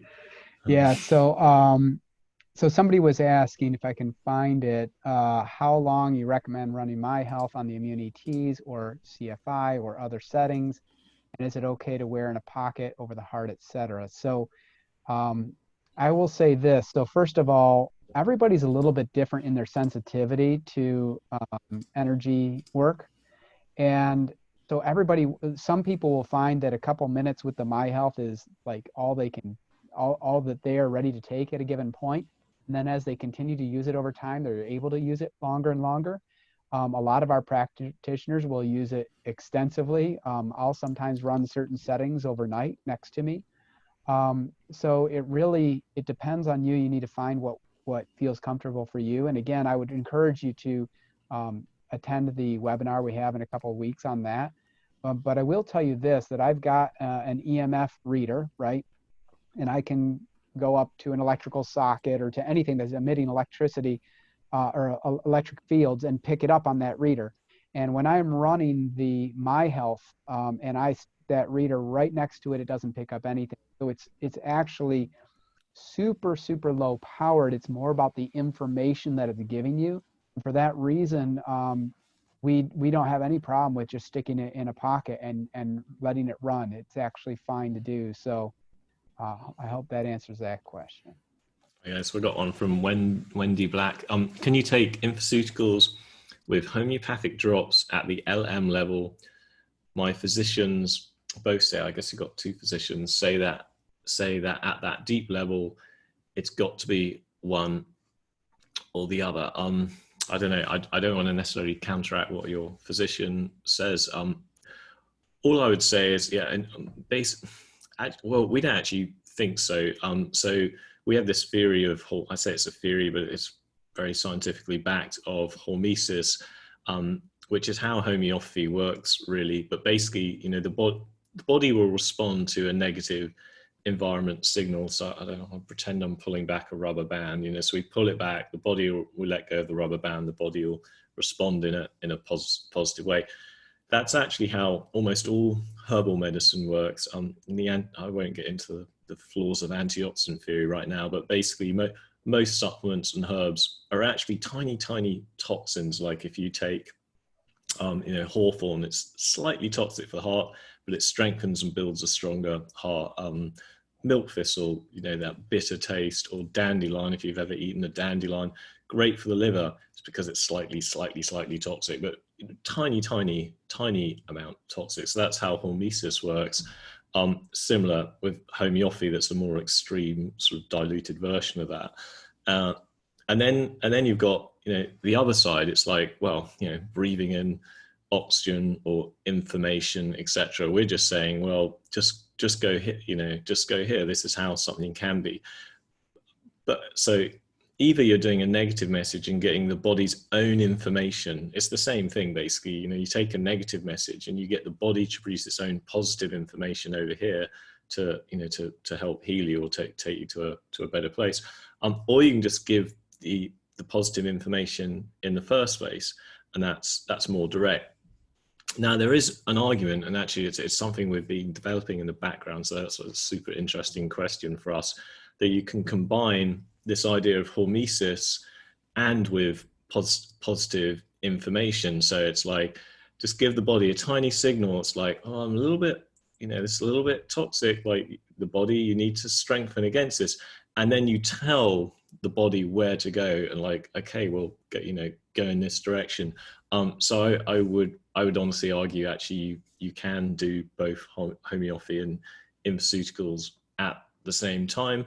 I say, I don't know, I shouldn't really announce it on a webinar when we haven't even, Steve's like saying, no, nope, don't. All right, I won't. Right. It's an idea we're working on in the background. I'll leave it at that. Yes, but I will say, this goes back to what I was saying before, that they are complementary in nature. Now, that said, I'm wondering if you were advised this because they don't understand what infoceuticals are, and they don't understand that it is the positive information, because I can understand if you're introducing a very, very specific stressor as a homeopathic remedy, and then you introduce another stressor as a different type of remedy, then they might counteract in some way. And I could see that being advised against that. If you were a physician, a homeopathic physician, and you wanted to know what you were doing, you wouldn't want something else countering that. We believe it's complementary. So that's just our position on it. Will the broadcast mode ever be available for us to use with clients? I mean, the My Health anyway has a broadcast mode, but you probably mean what we were delivering via Zoom. Yeah, possibly. It's an idea that we're thinking about. We might build into the portal, but I say it's a conceptual idea at this point. But generally, you just want to use the My Health in broadcast mode. So Karen's asking, what infoceuticals do you recommend right now for protection against what's going on? And especially if you have a weaker lung condition, I mean, constitution. So again, if you're concerned with specific conditions of your body, I mean, ideally, we're going to say ideally get scanned then and work to develop a protocol with a practitioner that is specific to your situation. But the immune support packs that we put out are really our effort to target something as best as possible in a general way to support for the needs of the day.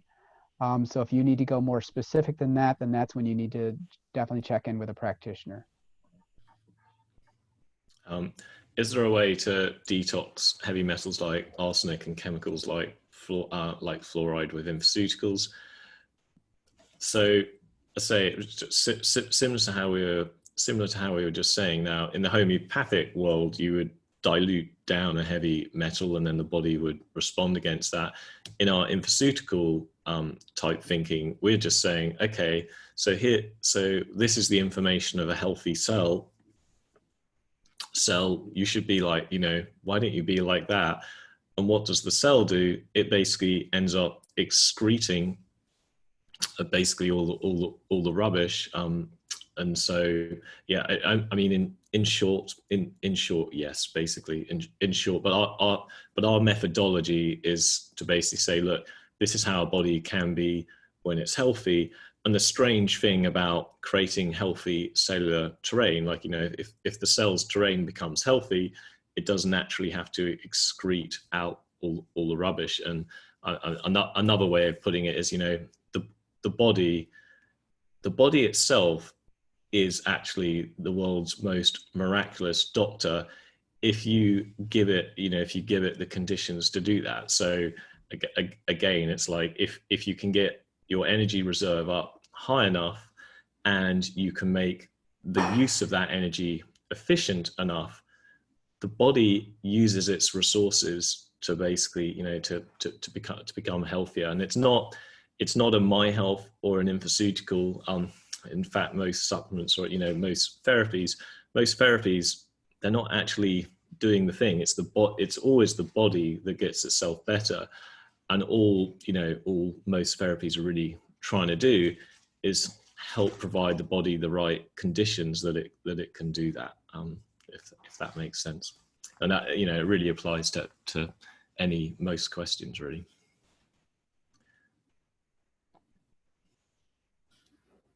You got another question, Steve? I'm looking right now. Do the infoceuticals expire? What is their shelf life? From our testing, the information in infoceuticals, so a shelf life, there's a required, I think, 2-year shelf life. Is that right, Harry? I think that's just required on the label. The information within the... Depends what country we're in. Got it. I mean, but basically, the infoceuticals don't go off. In actual fact, in the States, we're not required to put a date on, and for some reason we do, and actually it's one thing we need to remove. But different countries have different rules of that, but they are basically stable. The information remains stable there.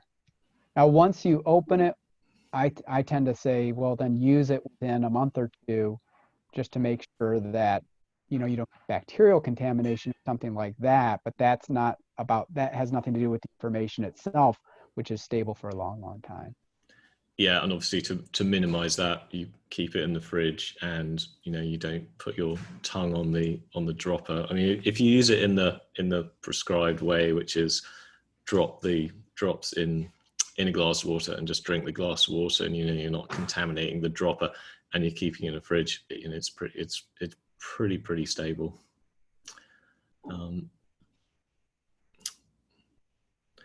What my health setting can I use if I have a ... to support me during this time? I mean, honestly, the best answer is to speak to your practitioner. Let me just look at the. Actually, do you remember off the top of your head, Steve? Let me just look at my health. Sorry, I didn't know what you were saying.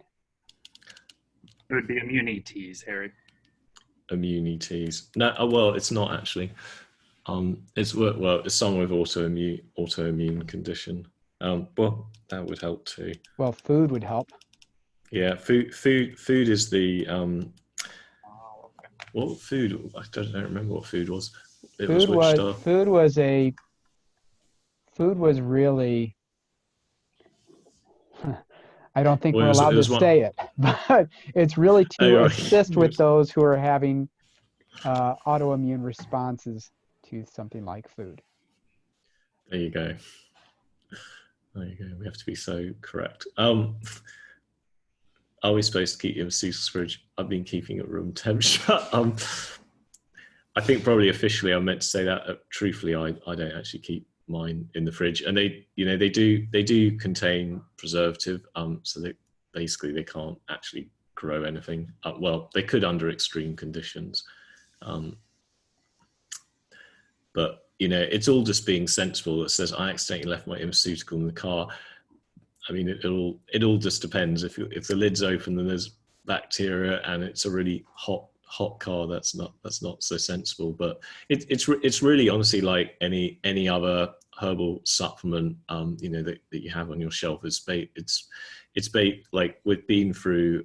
Well, all of our pharmaceuticals go through month-long stability testing with the caps off, and basically a month in the open air that they're basically fine. But again, and that that applies to all sort of herbal type tinctures that that you buy from Whole Foods or anywhere else.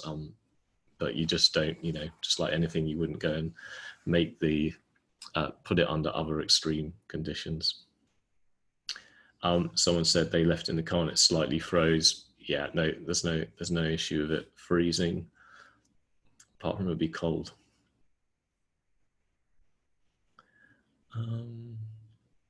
Okay, we've got another question. We have people asking about trainings online in the future. Yes, we are looking at additional digital training for you guys, for practitioners.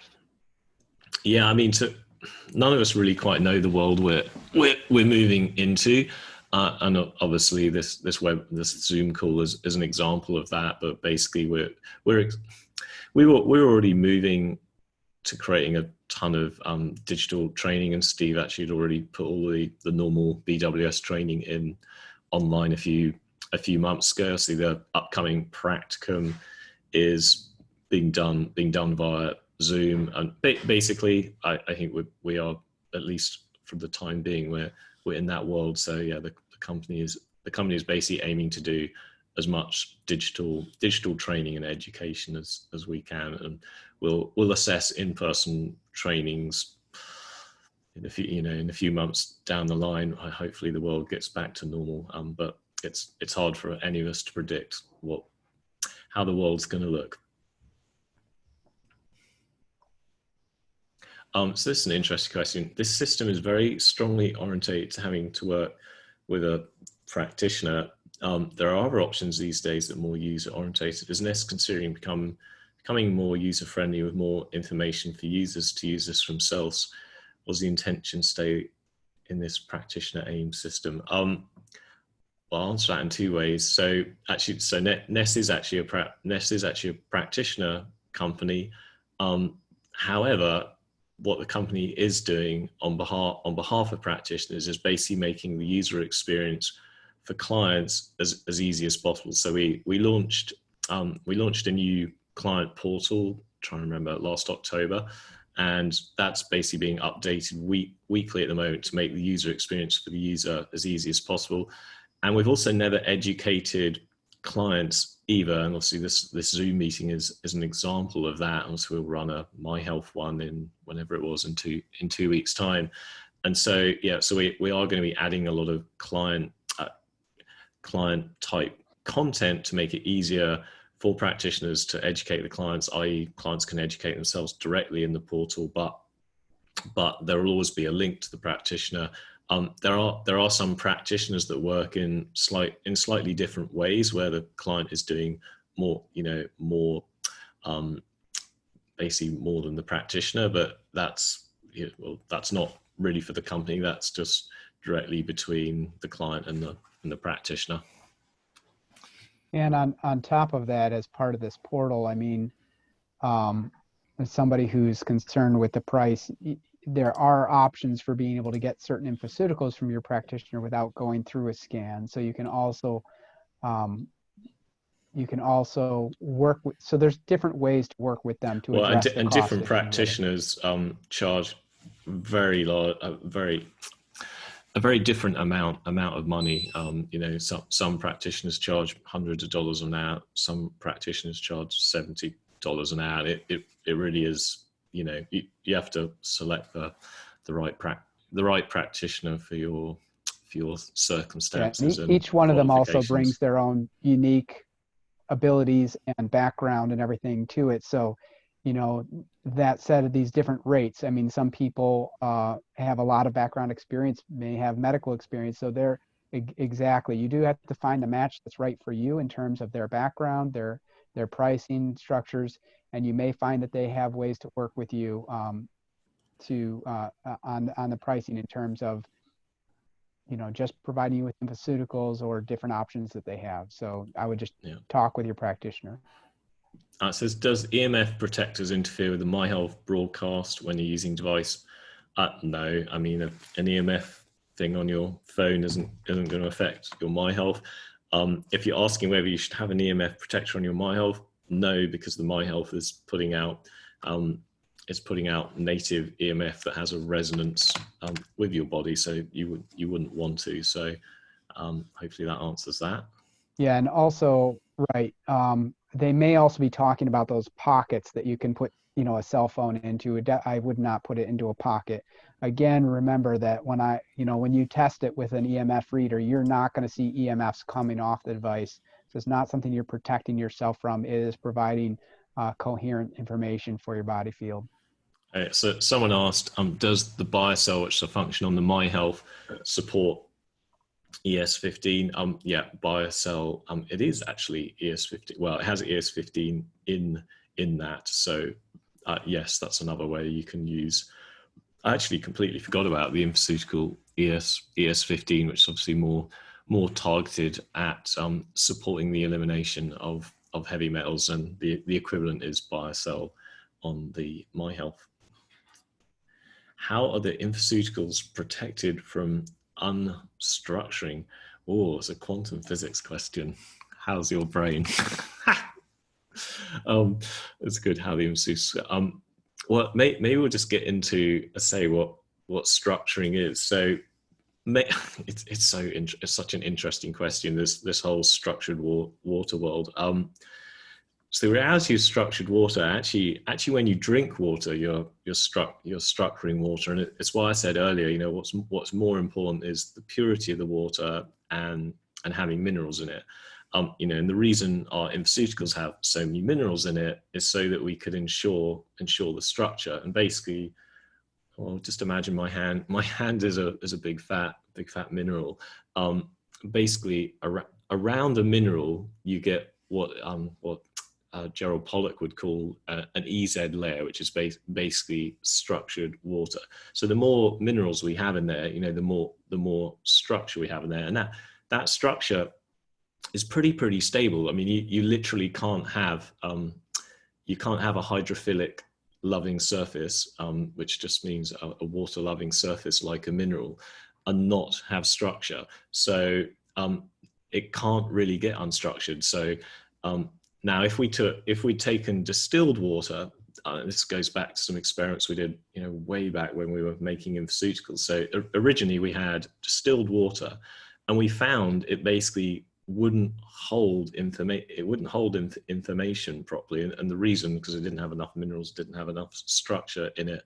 And then we basically added, so we took distilled water and then we just started adding, it was colloidal minerals time. We don't use colloidal minerals these days, but we did back then.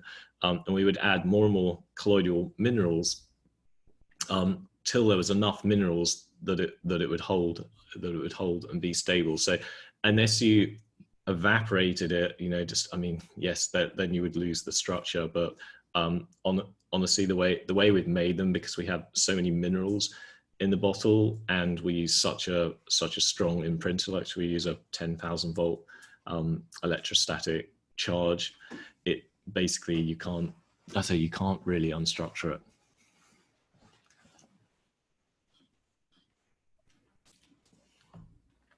David, I might get a bite to eat in between answering questions. Well, it looks like we're almost done. We have just a couple of We've got 5 questions. Okay, cool, perfect. You need to recover your client password. When you go to log in at portal.nesthealth.com, there should be a password reset link for you.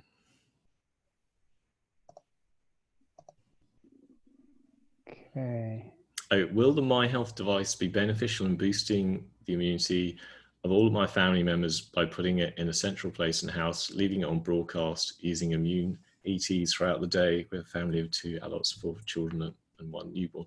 I mean, generally it broadcasts a few meters out.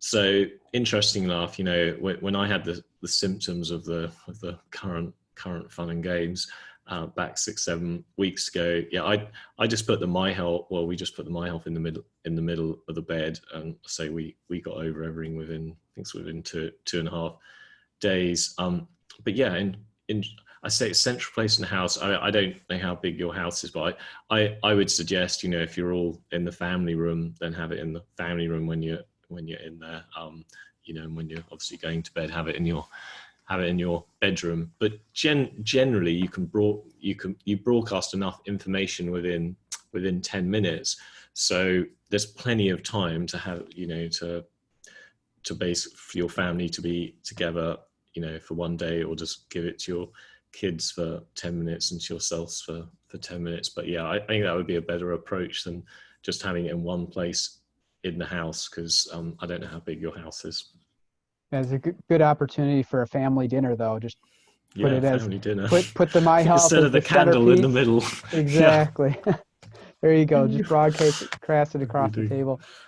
Somebody was asking, if you get a scanner, how do you scan? So if you go into portal.nesthealth.com, you log in, there's something under the general learning called how to scan, and we'll explain all the steps for you. But yes, what you would do, there is a place where you download the software in our portal, and you just install it. It's a very small, lightweight piece of software, so it doesn't bog down your computer or anything. And then you would plug in your scanner to a USB port. You would open up the software, and all you would have to do is basically log in with the same credentials you use for the portal, and scan. It will automatically send to your practitioner, and your practitioner will then be able to review it and have and then afterwards have a conversation with you. So is there a Nest protocol that can help bind the pathogens as they are being mobilized other than the supplement approach? So a pathogen, I mean, if we're talking about viruses, say there are 380 trillion viruses in your virome, in your blood, in your digestive tract, etc., at any one time. So you wouldn't want anything to bind them. And actually, there really is no such thing.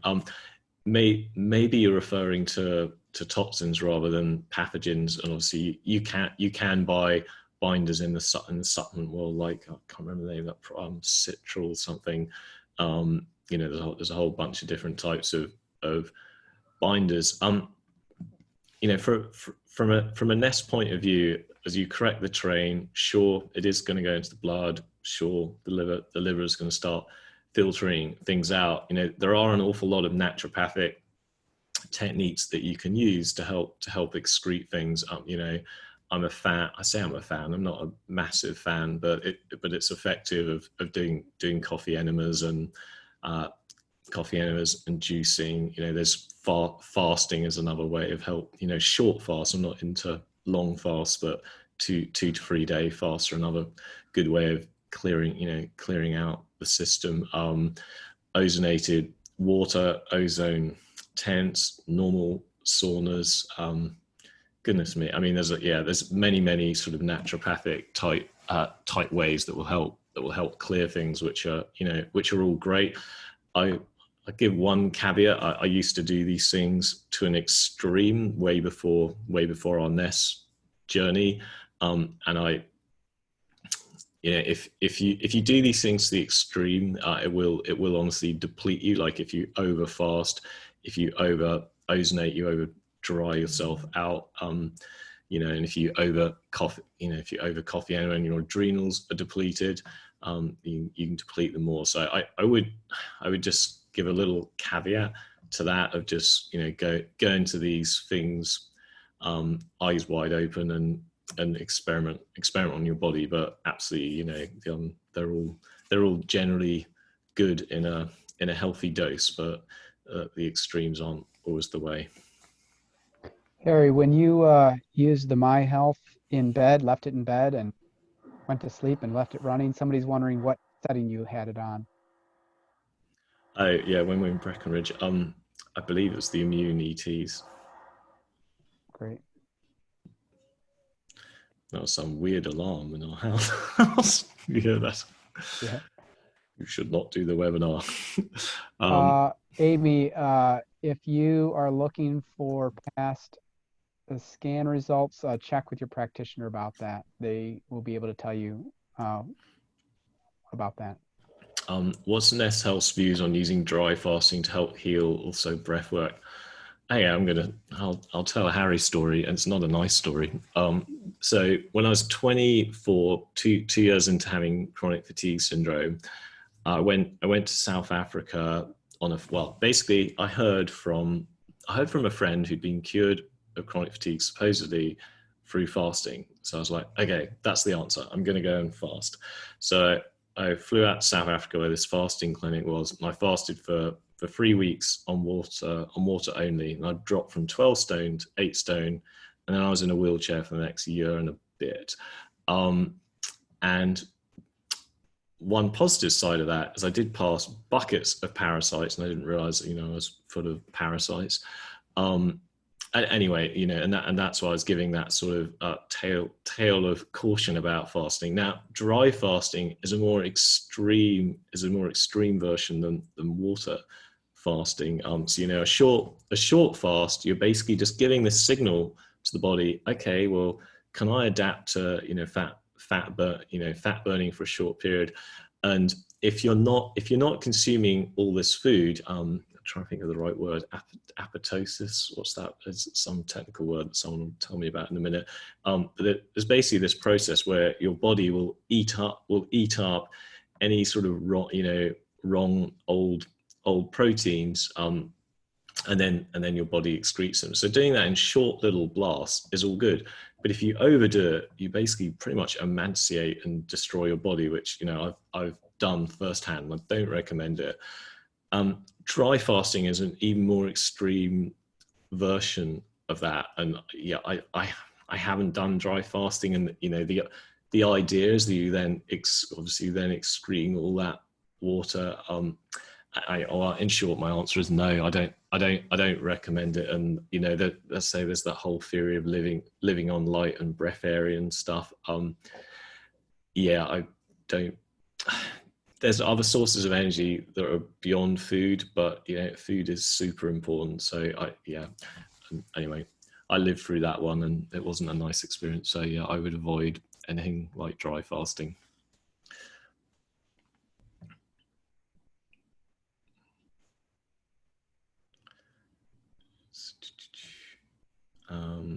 Steve, sorry. It's a lot of My Health questions. Christine, on the fat metabolism, I would have to look further into that to answer your question. So it would not be damaged if placed near devices. Oh, I think emitting. that's. Is that about the My Health? I think that's the My Health. Well, it depends what you mean by high electromagnetic fields. Anything can get damaged by a super high one, but Well, you the, mean my, I mean, keeping it near a phone? the my health isn't going to get damaged, but you might get damaged by Right, being there. exactly. So I wouldn't I worry about the my personally, health. I would keep the My Health near me and the cell phone further away from me. Yeah. All these switch so fast. How comfortable would you be being around someone with a compromised immune system if the ET screen on me is not activated? It's my sister who lives near me that I'm doing treatments on. Whew. Again, I think it depends on your views on immunity, and you know how worried you are about it. And obviously I've probably said plenty on that earlier. You know, myself, am I worried about going to, well, you know, we've had friends come over for yoga and all of that type of stuff, and obviously we already had some sort of virus 6-7 weeks ago, which was probably I don't really know how to answer that. I think it just depends. I think it just depends on your viewpoint on all of this. But of course, I would basically give them the immune support protocol, and generally in an infect. I mean, if someone's infectious in that period, obviously you probably don't want to be near them. But once someone's been infected, got through it, they've created antibodies, their immune system's corrected a couple of weeks later.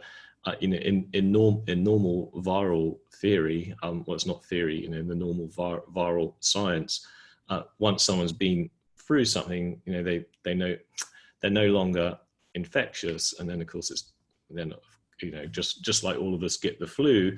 Once you've had the flu, you go back and meet your friends, and you don't give them the flu, but there is a period where you can be infected. So I would just say, wait that period out, and let them get through the infectious period.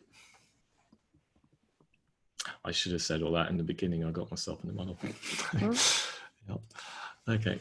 You're updating BioSync. It asks for the password. Where do you find that? So if you are, I believe BioSync itself has a link at the bottom of the software that says reset password or forgot password or whatever. Just click on that, and we can send you a reset option to your email.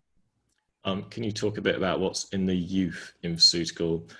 I like it. It's a nice positive question after all the hard questions.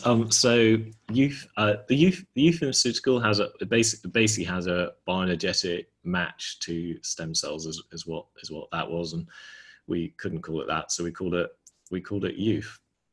I've forgotten about that. It's about time I took some of that. I'm not so young anymore. My partner is interested in purchasing a My Health for fibromyalgia, CFS, and PTSD, and starting on the infoceutical regime. Would we have access to the programming portal, which would probably mean BWS? I've done the practitioner training. I don't totally know, but you'd probably be entitled to do the trial. You certainly get access to the client portal. I would say probably, just speak to one of our members of staff. But yeah, I mean, but basically, yeah. If you have a My Health, you also have a client portal, so you can absolutely access the client shop and all of that. You wouldn't be able to do full scans, because that's obviously part of having a bioenergetic wellness system.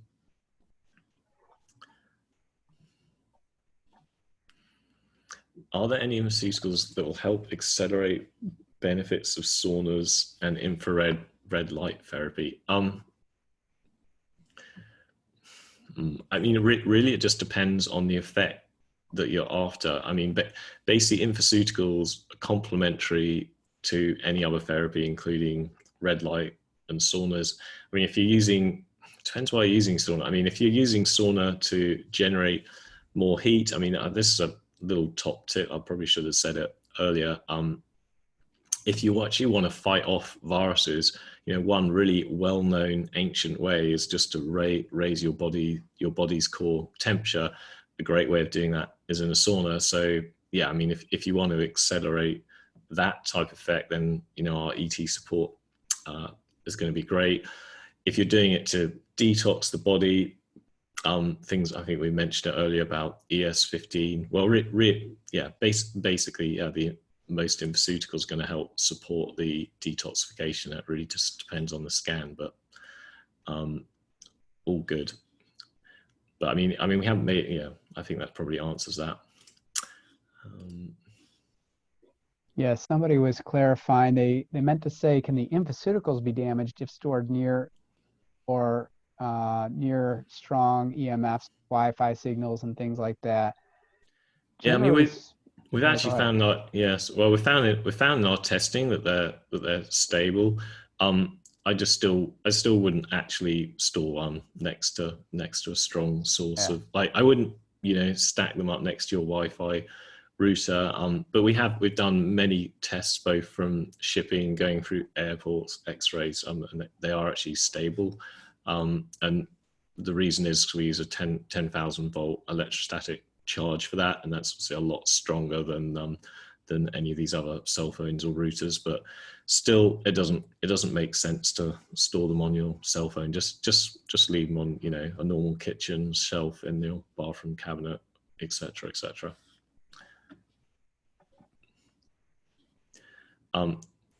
Cool. Someone's, I'm going to Google the answer to that question so I get it right. Yeah, the infectious period. I think it's, I don't, yeah, I I think it's a few days, but I want to Google Well, it. they've been talking. I mean, they've been trying to keep people in quarantine for 2 weeks on this one. I've actually heard 2 to 3 weeks on this one, but I don't know if it depends on the virus. That's not bioenergetic. So, yeah, I mean, I can tell you, well, I was right. Well, so the normal standard advice for the flu, the infectious period is only 1 to 4 days, and it's generally those first 1 to 4 days. I don't really want to go against go against what's being said right now. Anyway. If you want to pay absolute caution, just wait. Just wait till the symptoms have disappeared and they're totally normal. And I don't think anyone probably actually knows, because the thing with a pandemic in real time is the research hasn't been done ahead of time, because and it's a bit like that vaccine argument. But basically, when things are in real time, there wasn't a study done a year ago. So it's basically, it's all in real time, but flu's the standard is 1 to 4 days. But please Google it. I don't want to pretend I'm better than Google. There's a couple of people here asking about specific conditions and what settings to help and that type of thing. So my answer to that would be, I'm not sure if you're a client or practitioner. So if you're a practitioner, my recommendation would be to speak with our practitioner base. They can give you some of that clinical, their clinical insight on that. But if you're a client, check with your practitioner for those types of answers. Harry, do you want to go further than that? Oh, sorry, which question was that? So they're asking about specific conditions, and I'm basically saying, yeah, I'd say have a scan, really. Yeah, have a check with scan, your speak to your practitioner on it. health practitioner. That Yeah. is really the only way. I mean, we can speak to that a little bit. When you're looking at your overall body field, your body, your body field basically has information blocks or energy blocks in certain aspects of it. And it's, the Western approach is like, it's this solution for this condition, and it's just A equals B. In actual fact, there's many ways that you can get to that place. Again, if I took my chronic fatigue example, well, yes, I got a virus, I had an emotional shock, I fell off a mountain. They all contributed in some way, but other people with chronic fatigue, you know, had a completely different journey, and probably have, you know, a completely different distortion in their control system than I did, yet the condition is named the same. So yeah, you know, you have to, yeah, I mean, we all have that idea that, you know, this causes this condition, but actually there's many routes to Rome, or however you want to put it, but there's many ways that you've interacted over your whole lifetime with your environment and your particular set of genes that creates where you are now, or, you know, creates the you of this moment. And really the only way is, well, the best way is to have a scan and speak to a health practitioner. So Gail's asking, why do we need infoceuticals if you're using MyHealth? There's a couple of answers to that. So first of all, if you're using your MyHealth daily, that's one thing. Because you need the daily information within the body to retrain the body. So if you're using the MyHealth on a daily basis, that's one thing. If it's a client who's only getting the MyHealth experience once a month, or maybe once or twice a week, they need the daily information of the infoceuticals. The other thing is that the MyHealth does not have all the information that the infoceuticals have. There's a lot of infoceuticals that just aren't represented on MyHealth. So that's another reason. And I know that Todd Erb will be going into that, or I believe Todd will be going into that a little bit more in a MyHealth presentation in a couple of weeks, because he has been doing more research into that as well. Cool. I know it's suggested not to mix infoceuticals together, but what about taking with essential oils or back flower remedies? I think again, we probably said it earlier with the back flower homeopathy example. In our opinion, it's totally fine to do both. And this whole, I think they're talking about mixing it into the same thing. I was getting there. And not to mix infoceuticals together. Yes, so this is an old wives' tale one. So basically,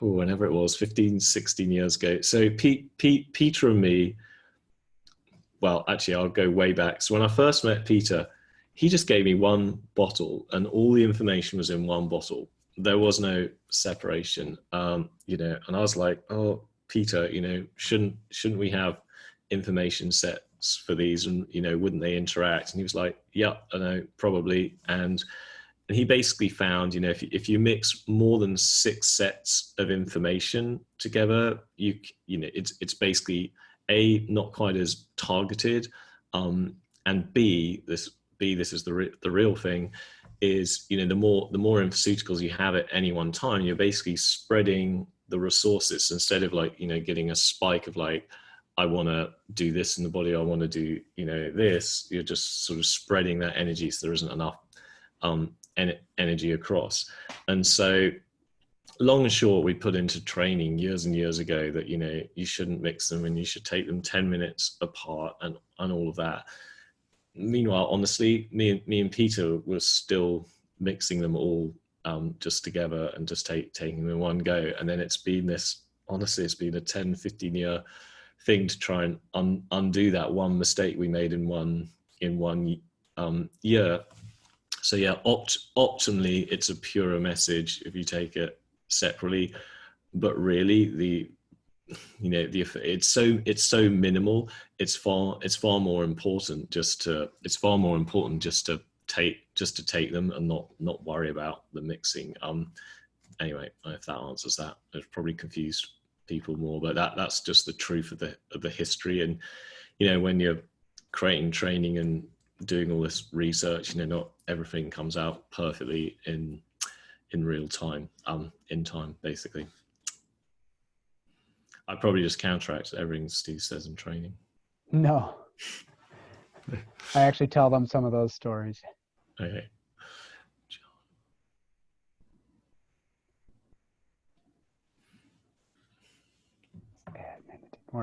So sorry, Carolyn, I think you're going to have to reach out. You're asking about passwords still. I think you're going to have to reach out to our support team for help with that, as I do not know what's going on for you. Would not be asking for your computer password unless it's your computer. Our system wouldn't ask for that. So Yeah, that's a more of a support thing. It says admin. It didn't work. Yeah, that's a support item.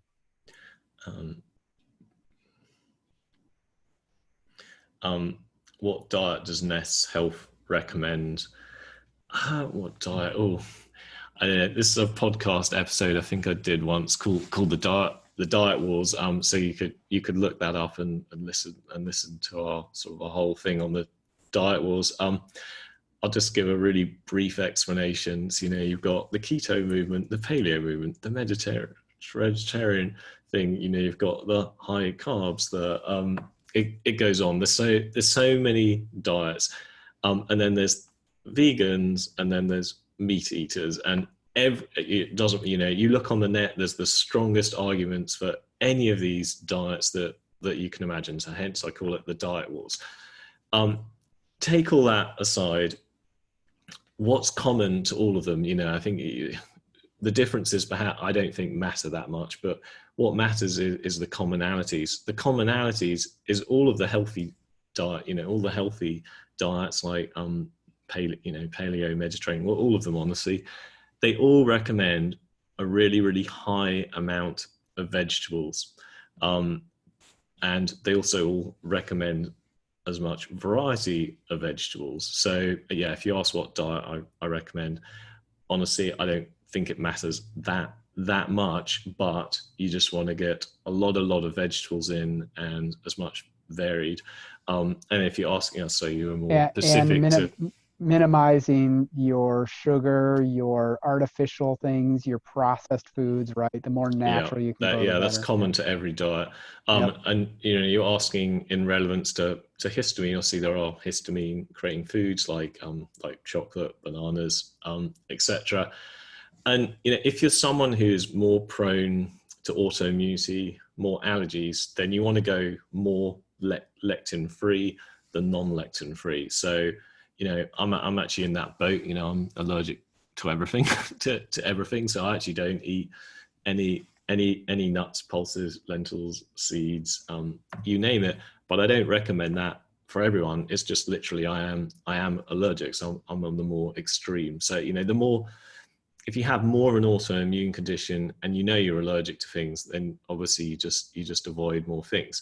Now, if you're like most people, you're probably better off around the sort of paleo level where you're cutting out your wheat, your wheat, dairy, grains, etc. And there's some amazingly lucky people that doesn't seem to matter that much, and they're healthy anyway. And what I would say to them is just increase your level of vegetables, reduce the sugar, reduce the processed food. So hopefully that answers that. But yeah, listen to the Diet Wars. And actually in Energy for Life, in the Energy for Life program, we've got at least 4 or 5 modules on, much more in-depth research into diet. And on top of that, one comment I would make is, a huge part in my mind of the change that happens as you explore diet, you start becoming more conscious of what you're eating and that type of thing, and you become more conscious of how you're eating. A lot of it is part of the internal changes that are going on and the consciousness shifts that you are making. And so a lot of that, in my mind, plays a role as to how a given diet interacts with you. I think consciousness plays a huge part in all of that. There's a question here. I was told that using PEMF can be overdone, meaning at some point your body would stop responding with your thoughts. Well, one thing to be clear on is that what the way we use pulsed electromagnetic fields with the MyHealth is different than, say, getting a PEMF mat. So they're two different things. What we're doing is we're carrying corrective information on that field into the body. And so as a result, the body will take all the information it needs for corrective purposes. And if there's, excess of it, it simply doesn't need, it will then no longer, won't need to respond at that point. That said, as I mentioned earlier, some people feel like a couple minutes with the MyHealth is all that they're comfortable with, and that it may be that over time they are comfortable with more time on it. You really have to get a feel from your own body as to what you're responding to in a comfortable way. Again, Todd can talk more about that in a couple of weeks. I mean, it's a really simple question. How long will you be holding this Zoom? Honestly, we're just here answering question and answer. Obviously, the main presentation happened an hour ago. You know, if you feel like you've got your questions answered, I mean, obviously, just, you know, feel free to leave. And those that are staying, who want to hear our answers or want to ask more questions, me and Steve are basically here answering questions. So, you know, don't feel like you have to stay. You know, hopefully that answers that. I mean, and I'm going to have someone bring me a banana because we've already talked for 3 hours. So that's quite a long time. My stomach's telling me. Yeah. No, Soon. I'm slightly low in blood sugar myself, but all good. Maybe I should have eaten a fatty. Well, I only ate breakfast, and that was 7 hours ago. Exactly. Yep. All good. All right. And I think that there are actually only a few more questions. Yeah, I told you that an hour ago. Cool. I know they keep coming.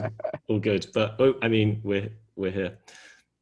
Could you answer one question, Steve, and let me grab a banana, and then I'll cover for you. I'll cover for you when you I'll be happy grab a to do food. that. So can Nest help detect allergies and intolerances? So one of the things we like to be really clear about with our assessment is that what we are assessing is the state of the body field and how we can support that. So we don't actually assess any sort of medical condition. We do a body field test for intolerances, okay? That only the practitioner is able to see, but can certainly talk about with a client. But it is, again, it's not so even if you go and you do some of the conventional tests on intolerances, every time I talk about this in a training with a group of professionals, everybody agrees they are not very consistent and not very reliable in terms of what they tell you. So could we match our Nest Health test up to some of those tests? We don't even attempt to because we don't know that they're that reliable. We have heard anecdotes that people have said they've done other tests for intolerances and they've seen a lot of similarities within our testing. So, but that's just anecdotal. The whole point for us is that we are testing the field and the field's response to these things as opposed to cellular response. And so we often see things differently when we're testing bioenergetically. But in using that approach, if somebody has symptoms of food intolerances, then they can use that field response and they can try a 30-day fast from that particular food or those few foods that showed up. But just to be clear, we don't go and detect allergies or intolerances the way any traditional test would, and we don't make any claims as to you have this intolerance. We just know what the field has responded to in a very strong way. Okay. So I think that's that one. Does the human body field?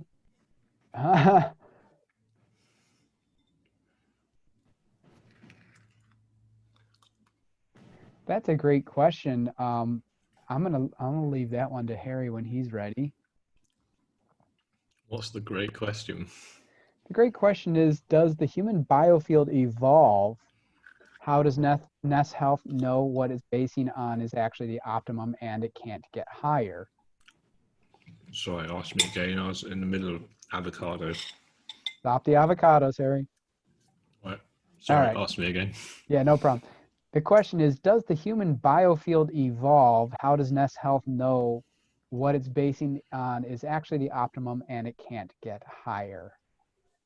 I think part of the answer is that our remedies are still getting the results that they are aimed at getting. So I think to that degree, I can tell you what. There's just many levels of information. So there's some parts of the body field that are basically generic and apply to all of us, and of course there's some parts that are personal. So, and let's not look at body field theory. Let's just look at gene theory for a minute, and it's sort of the same type of argument.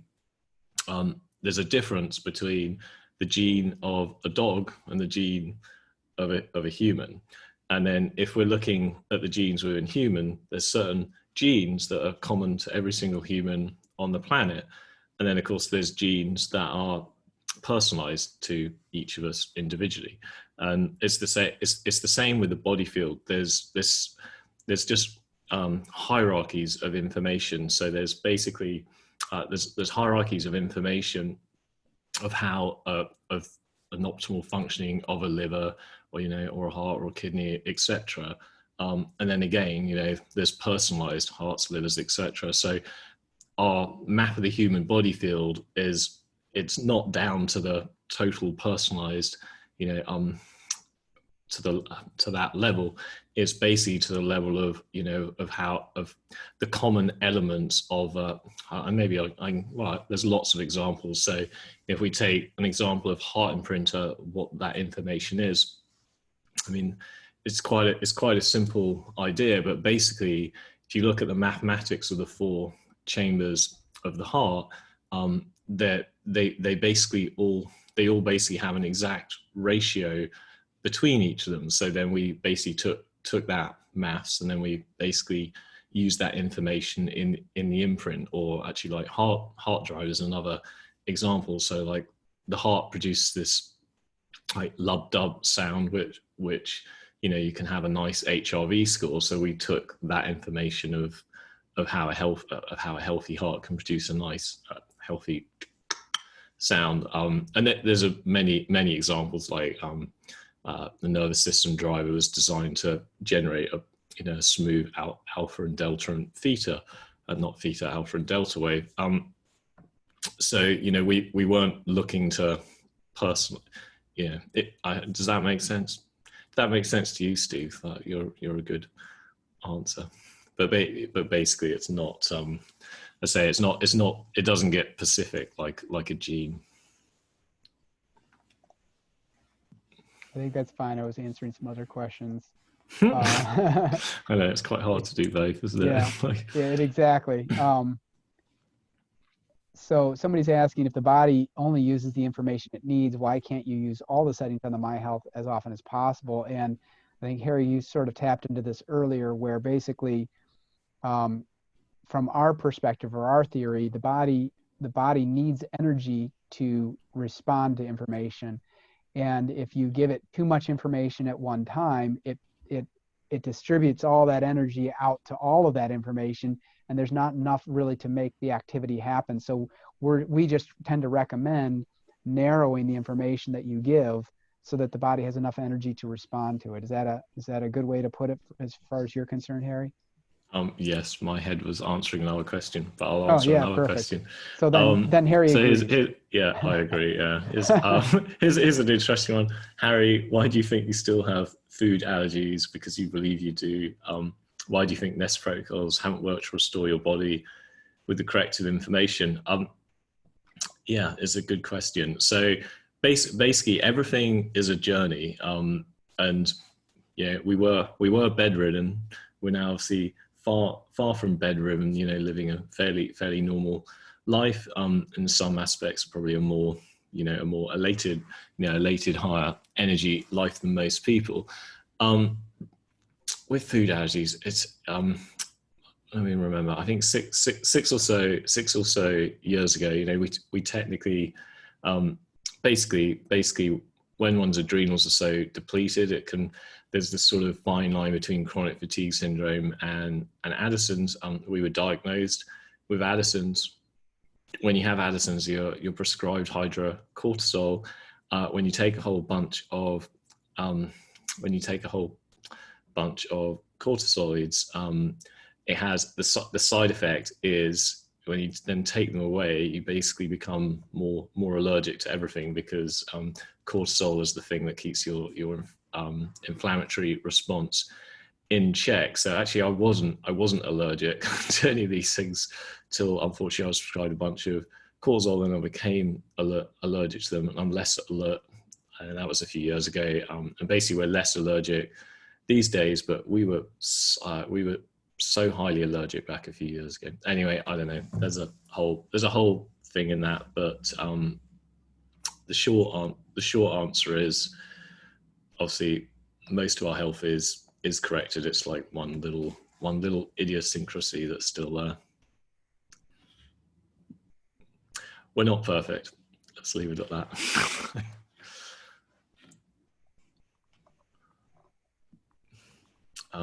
If you have heart defects from birth, do the usual heart drivers work?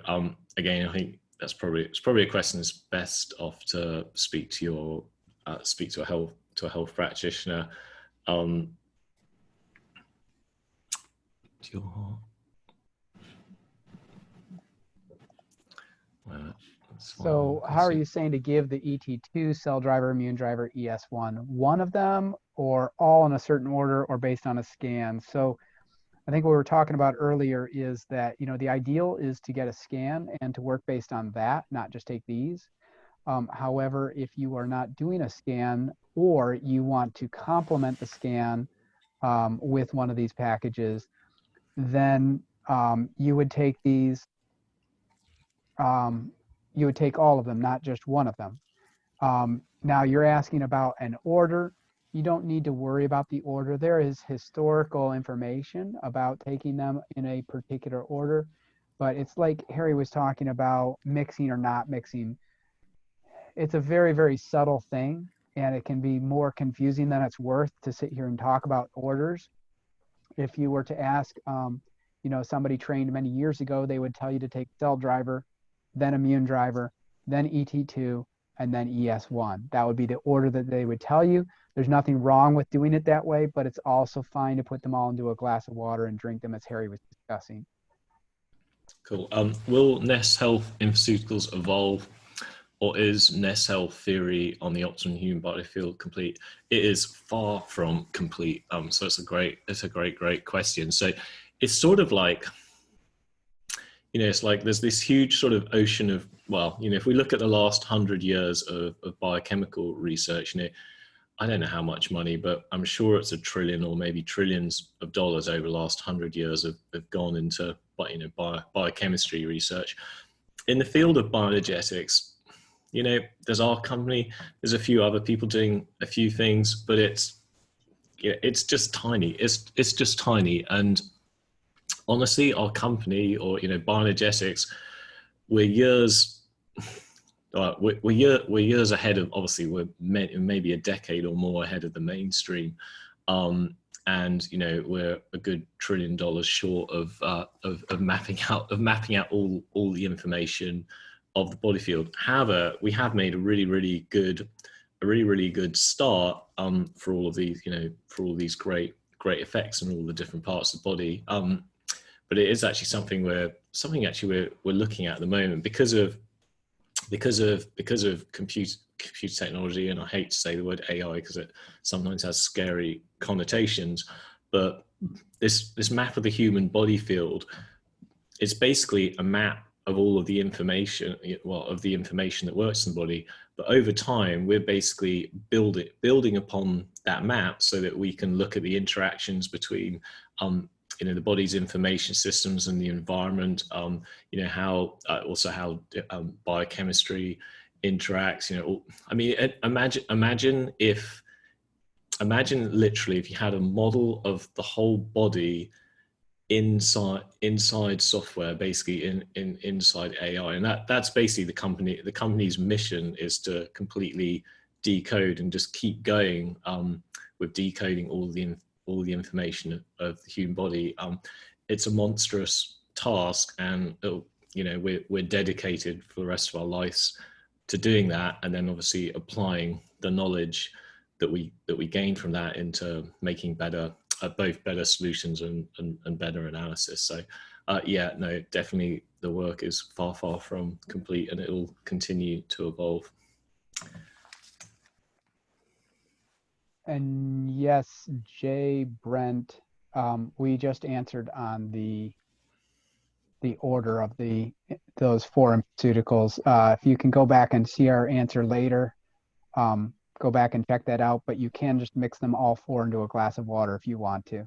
It's not critical that you take them in a certain order. somebody was asking, I think this is a great question. What is the time scale from having chronic health issues to seeing an S Health practitioner to complete healing? You know, I think you know that we can't give you an exact time scale, but I'm going to give you some thoughts on this. So, a lot of factors come into this. Is somebody consistently taking the pharmaceuticals that they're needing to take? Are they doing the other protocols? If the practitioner is recommending other things along with the pharmaceuticals, are they doing that? Are they making better lifestyle choices in terms of sleep, exercise, food, that type of thing? There's so many different factors that go into it. And a lot of it is also emotional. And is somebody willing to go inside and do the work that's going on? All of these things tie together. It's our bodies are very holistic, and they connect our consciousness to the physicality. It's why we went back to this, why we started this whole thing on the topic of fear, and why we need to overcome fear to work through what's going on in the world right now. So all of these things are combined. Now, that said, we've seen remarkable things happen for people with very serious health problems in their first month of working with a practitioner. And so that is always exciting. But I think that most practitioners would tell you, if you really have a chronic condition and you really want to give a chance to see where this can go, look at working long-term with them. It's why we set up our Energy for Life program to be a 6-month program of not just taking pharmaceuticals, but also changing all these other, taking lifestyle steps, positive lifestyle steps in all these other areas, and combining all of that. And over 6 months, you should be able to see a remarkable change in your life. At that point, you would know, is this something I want to continue work? Is there still more work to be done? I have heard of practitioners working for multiple years with somebody who continue to see progress being made over time. So it really depends. How deep is this? Is this a chronic condition of a year, of 10 years, of 20, and what other complications have layered on over top of that? So this is a very complex answer. The short answer is, remarkable results can be seen very quickly, but we believe that people should be realistic in terms of what does it take to untangle everything that has gone into creating a chronic condition. Cool. What time should people be in bed by and wake up by for optimal healing? I don't think there is actually an optimal time, because everyone's different. I think the standard advice is 7 to 8 hours. There's also all this research that shows the healthier and more energetic you are, actually you need less sleep. So there's people who do fine on 5-6 hours, but they're really, really fit and healthy. And generally the iller you are, you generally need more sleep, because you're more tired and you need more time to recover. So I'd say if you're sick or suffering from a condition, then basically just get the rest you need. And there is no accurate time for that. And there's also all these different theories on, some people are night owls, early morning people, and you really have to tune into your own body's needs on that one.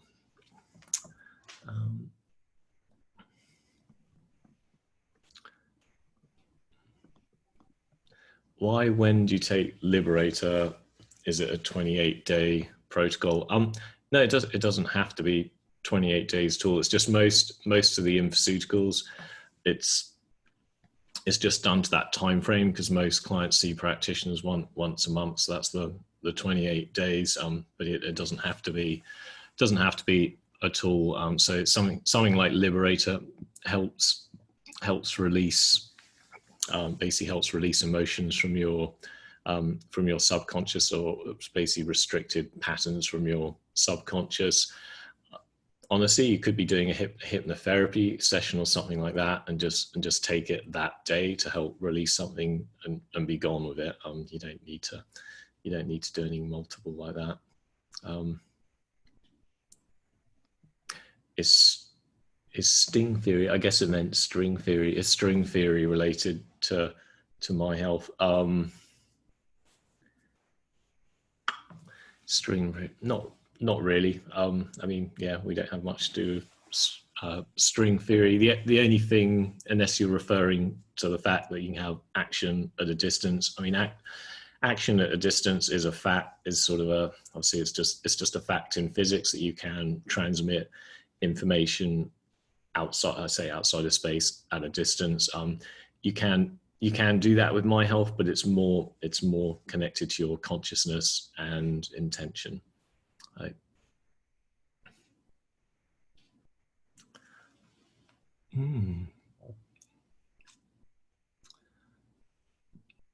What alternative therapies complement NES Health for quicker recovery?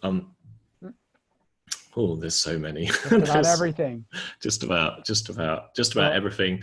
I say, you know, the big blocks, like take the idea that you're exchanging energy with your environment. So I say eating really well, really important.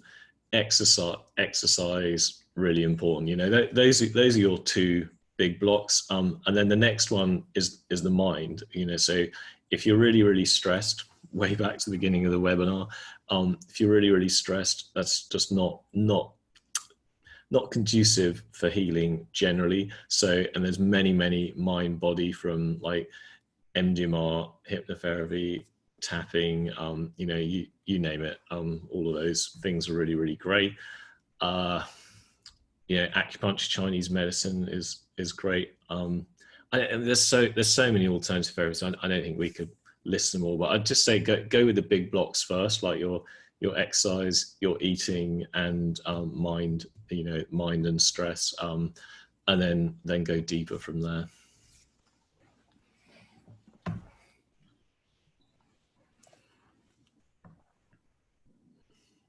I was told that using PMF can be overdone, meaning at some point the body would stop responding. What are your thoughts regarding that? I agree with that. So it's a really interesting one. So I've seen these machines that are like this big, like in huge suitcases.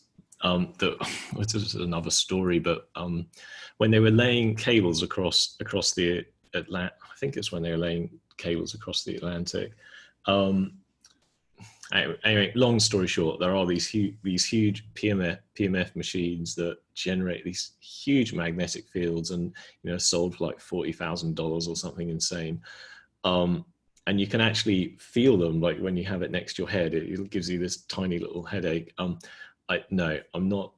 personally not a fan of anything like that. And if it's like the hormetic idea, you know, the reason PMF is good, you know, at night we're generally recharged a little bit by Earth's natural magnetic fields. But if you go in with like a super strong magnetic field, then your cells basically get used to that. It's like the diabetic sugar thing. You know, if you're eating sugar all the time, at some point you don't get energy from it. You actually get, you know, it depletes you, get less energy, and you become diabetic. It's the same with all of these things. Or like if you were constantly living in a hyperbaric chamber, you would produce less red blood cells over time, that when you're in normal air, you're gonna feel lethargic. It's the same, you know, if you're on a PMF mat every single day, again you would get basically, it would be less and less effective over time. Something like this, we don't even call it a PMF device. It's PMF. Stands for pulsed magnetic feedback. But I'm trying to remember the Gauss reading off the top of my head, but basically it only emits a really weak PMF field, and of course it's localized. So, you know, if we're trying to support a different area of the body, we're only supporting that bit of the body where it's actually needed, because what we want to do is basically help support and remove the energetic disturbances in a particular part of the body, rather than, you know, this whole body approach, and then you end up, you know, weakening the cells, sort of receptors to magnetic energy. Steve's smiling. I don't know what that means. I'm laughing because you promised we'd be here for hours and hours and hours if we had to be. I don't know if the questions are going to stop.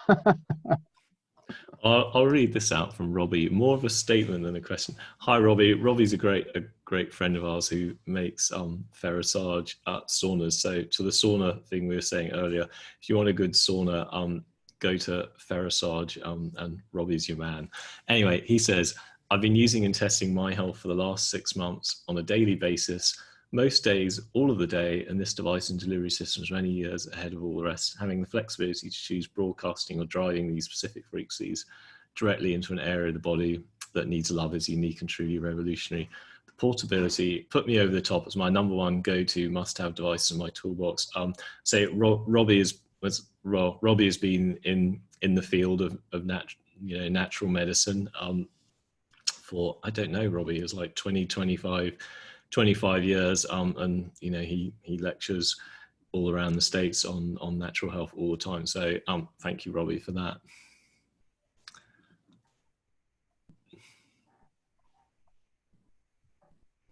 You made a reference earlier about antioxidants. Dave Asprey says over time they weaken the mitochondria. Is this consistent with your views? Yeah, it's absolutely consistent. It's I didn't go there, but I briefly, when we were talking about hormesis, it's just so fascinating. So the supplement industry 25 years ago locked onto this idea of antioxidants being the answer to everything. If we eradicate free radicals and flood the body with antioxidants, oh, we'll all be healed. Easy, done. And then, of course, what does the research show? Well, in actual fact, again, it's just like how we just described with the magnetic fields or oxygen or sugar or anything else. If you continually flood the body with antioxidants, your body stops producing its own antioxidants, and then you basically, unfortunately, you weaken the body. Well, you weaken the body's own antioxidant system. So not good. And then the counteract to this is, why do all these herbs and supplements mostly work? Well, the theory before was like, oh, it's antioxidants. They've all got all these different weird antioxidants and phytonutrients, and they're all eradicating these free radicals. But no, unfortunately not. Well, what the research actually shows is that they're all slightly most of the really, really good herbal remedies, like Chinese and Western herbal medicine, they're all actually slightly toxic and work through hormesis. But slightly toxic is absolutely fine. When I say slightly toxic, it is, it's really, really, really, really, really small, and because it's a herb or a plant, it's not like some radioactivity or a man-made chemical. The body is able to break it down easily, and in the process of breaking it down, it basically makes that organ strong, basically stronger. So yeah, I do confer with the non-antioxidant theory.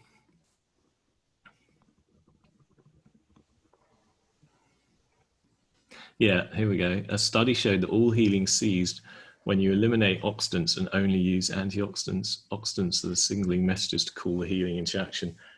Yeah, I mean, I'm honestly a great fan. Like if people can afford their own ozonator and oxygen at home, it's a really, really good investment. Like I'm a big fan of drinking ozonated water and most oxidative therapies. What do you reckon? Do you think we're coming up to wrapping up point, Steve? My voice is slightly running out now. Looks like pretty soon. So let's mark that one. Let's see. How long should someone wait to do a scan after using the My Health? So, here's the trick, is that the state of your body field is always responding to what's going on throughout your life. So how long should I wait till after I've woken up to do a scan? How long should I wait till after I've eaten to do a scan? How long after this or after this? Because, and the reason for the question is because, well, won't that affect the scan? Yeah, everything in life affects the scan really. And so there's no perfect time to do it. It's going to give you the information you need for correcting your body field, right? So I don't think there's necessarily a time you have to wait after using the My Health. You might want to wait half an hour or something like that. But Harry, do you have any more specifics than that? I just tend to scan when I scan. I'm not too worried about it because everything's affecting the body field all the time. I didn't hear the question. Was it how often can you scan? No, they're just wondering after they've used the My Health, how long should they wait after using it to do a scan? And my feeling is, well, you could wait a half an hour or so if you wanted, but realistically, everything affects the scan. Yeah, I mean, like there's two viewpoints or ways of using it. You can scan and go, okay, I'm gonna just do what it says for 10 days, and just go deep and just keep with the protocol. That's all good. Honestly, there is another way where, yeah, exactly. You just rescan, like you do what you're doing with the My Health. You shift the energy, and you're like, well, where's the energy shifted? And you just rescan and go down deeper with that. The only, I don't know if it's an issue per se, but then people are like, well, it's changed. If you're comfortable with the fact that the body field is dynamic and it's changed, then go with it, because there really is many aspects or way to view the body field and basically elicit a healing response. I'm honestly slightly losing my voice, so I think what we could do, I'm honestly happy to answer people's questions.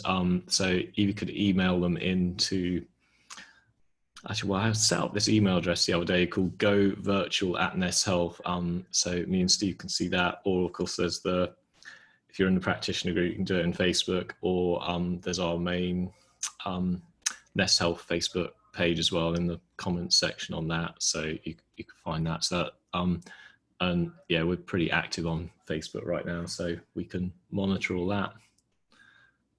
Do you have any passing words of wisdom, Steve? I just look, yeah, we've got more open questions than ever. So I guess we're going to have to do that. Yeah. So all I would just say is I really appreciate everybody taking this much time. For those of you who have stuck it out, just thank you for being here and for your interest. And we're super happy to be here answering your questions and just presenting you this information. And we're just looking at ways over the next several weeks to just keep providing information and helping everybody work through the situation. We're doing the best we can, and we love that you guys are taking part and playing your roles in it. So we will have ways for you to send in questions, as Harry said. I guess that's what I've got for today. Perfect. Yeah, no, thank you. Well, thank you, everyone. I say it was experimental for us. We've never done a large public webinar. I think it was some amazing number of 2,400 registrants. I think we had 900 people on it for most of it. So it was pretty amazing. We still have 240 people right now. Hey, you guys are awesome. Which is awesome. So yeah, thank you for everyone for sticking with it. And as Steve says, we're actually going to be running webinars all year, and the next public one is in 2 weeks, and practitioner one next week on Thursday, 2 p.m. Eastern C time. We might create a public Facebook group, as that might be a better place to answer public questions. I was trying to think how we can support people better, but anyway, we will no doubt notify everyone via email. So yeah, thank you very, very much. Yeah, you guys have a great day. What I don't know